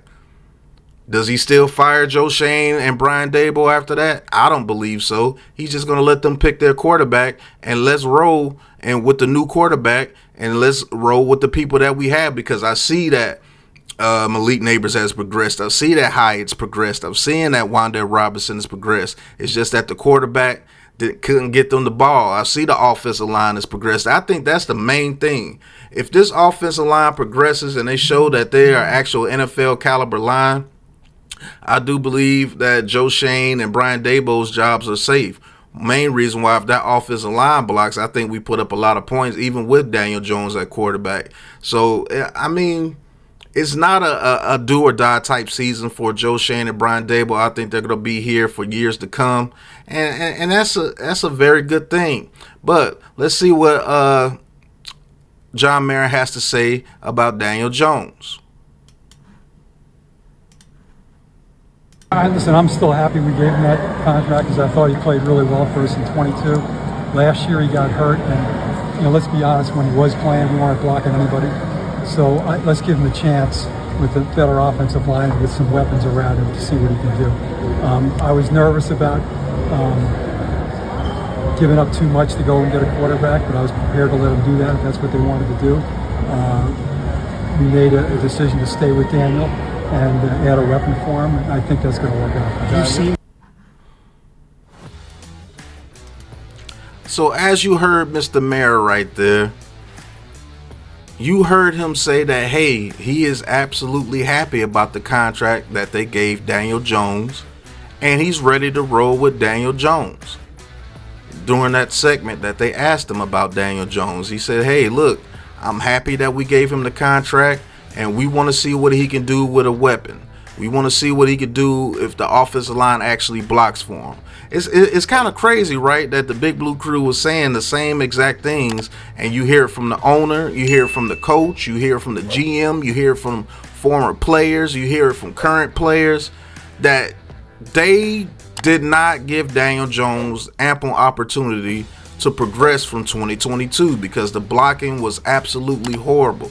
You heard Darren Waller came out and say, hey, look, man, we thought we were going to be able to do some things, but nobody was blocking when Daniel Jones was playing, and that's absolutely true. Nobody was really blocking when Daniel Jones was playing last year. Now, does that excuse Daniel Jones' poor play that he had last year? No, that does not excuse his poor play when he was in there, but it does tell you the story that, hey, look, he played poorly when the offensive line was not blocking anybody. And if you can hear from the owner, the head coach, the GM, the offensive coordinator, former players, current players, I think you might want to take their word for it. And they're going to go into the season with Daniel Jones and see what he can do. If this offensive line blocks and he cannot get the ball to the weapons that they have, they're going to let him go. And you also know that John Mara trusts Joe Shane and Brian Daboll to the utmost. He said, hey, look, I was going to be a little bit nervous if they was going to trade up to number 3, give up a bunch of picks to get a quarterback. But he said, hey, look, I was going to let them do what they do. Hey, if they wanted to go get a quarterback, I wasn't going to say anything. I was just going to let them go get their quarterback because they deserve their guy. So the people that are worried about John Mara butting his head, I mean, putting his face in business that he doesn't need to be putting in and saying things behind the scenes to make things go, he's not doing that. He's letting Joe Shane and Brian Daboll do their job, and I believe that's the best way to go in order for us to get to where we need to be. He has to have trust in his staff that he hired. So glad to hear him say things like that. And it is what it is. We're rolling with Daniel Jones. We're going to see if he can get it to Neighbors, Hyatt, Robinson, Johnson. We're going to see what he can do this year. And if he doesn't show up this year, they're going to let him go. That's point blank, period. But it's good to hear from John Mara. Glad he's in good spirits. He's laughing. He's upbeat again. He's not looking sad and feeling sorry for himself. Hopefully he can keep those good spirits and we can go into this season and be the greatest show on turf, Big Blue edition. Shout out to Big Blue. But let's get into the next segment of New York Giants Full Access. We'll be right back.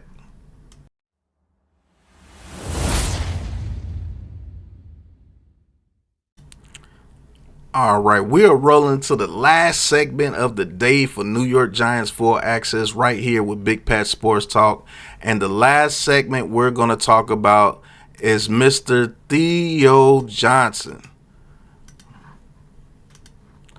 Now, Theo Johnson is a big 6'6" tight end that we drafted in the 4th round of this year's NFL draft. And this dude can be an absolute monster. And the reason why I say that, man, when you look at his film at Penn State, man, he was an absolute beast of a tight end when they actually gave him the chance to produce in the passing game. You could throw it to him in the middle of the field, up the seam. He has the speed to go past linebackers. He has the strength to box out DBs and safeties. He has the hands to catch the ball in traffic. He has the strength to break off tackles and get you those first downs to keep the chains moving. And there's an article by the NewJersey.com where Brian Daboll actually calls him out of meetings and brings him into the office and shows him film of Gronkowski, which Brian Daboll coached over there in New England. So that's very, very high praise for a guy that's a rookie, and you're showing him film of Gronkowski and telling him, hey, look, you can be just like this guy. You're built like this guy. You can do special things, and we believe that you're going to be a monster for this team. So looks like my prediction of Theo Johnson not being a huge factor during this season might actually be wrong. They may actually have a huge plan for Theo Johnson to be the number 1 target on this team.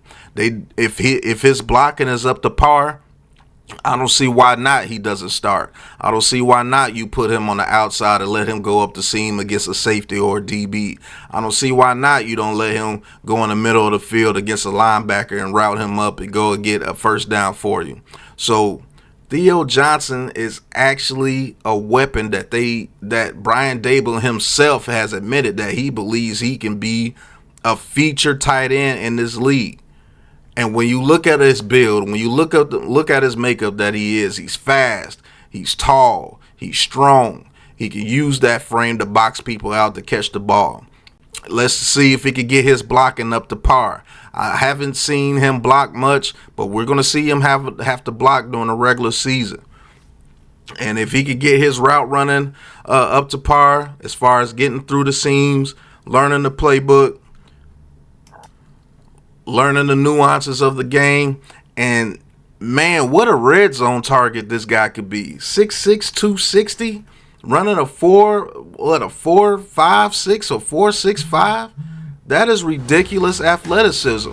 He can be a Jimmy Graham in the red zone. He could be a Gronkowski in the field. And he could be a very good blocker. You could line him up in the backfield as an H-back. You can do whatever you want with Theo Johnson. I do believe he can turn into a premier player for this team. So that's exciting to me to learn that actual Brian Daboll, the head coach, brings him out of meetings just to show him film of a great tight end and say, hey, look, kid, this can be you. This is why we drafted you. This is why we were excited to get you in the 4th round. We believe you're an absolute steal. We thought you were a 2nd rounder, but we got you in the 4th round. And we're ready to go to work. We're ready to put you with Malik Neighbors. We're ready to put you out there with Jalen Hyatt and Wan'Dale Robinson and Slayton and then Bellinger. We're ready to do that. And we get the blocking down. You can see Theo Johnson be that chain mover for us. So I'm excited about Theo Johnson. You guys let me know in the comments how you feel about Theo Johnson being tight end 1 for the New York Giants off the rip. Because that's what I'm getting from. If your head coach is pulling you out of meetings to tell you these things, that means you're something special to him. That means they think you got something special. They think your skill set is special. So we're gonna see. But Theo Johnson, man, #1 tight end for the New York Giants. Man, y'all put a 1 in the chat or a 2 in the chat to say, hey, 1 tight end 1 or 2 tight end 2 behind Bellinger. We gonna see. But let's get to the end of the show.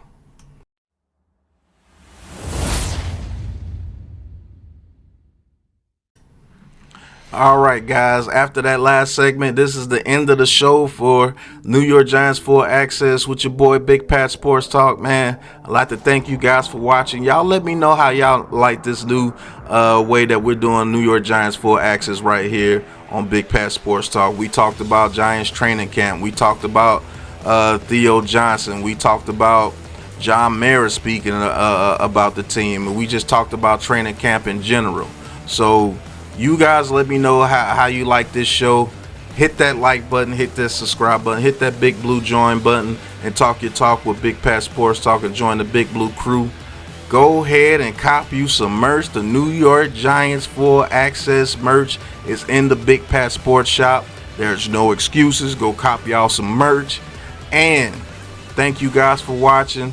Appreciate you guys. Hit that like button and subscribe button. And until the next episode, you know what it is, man. Peace. Hitting the mic, spitting the facts, coming with full access. Big Pat in the house with giant tactics. Eli's handoff, rapping the classics. 90s beats, we blast this in New York. Big Blue. Where the G-men roam, Super Bowls in the vault, that's the Empire's home. Red, white, and blue, where the legends are grown. Giants Full Access, this the zone, got the tone.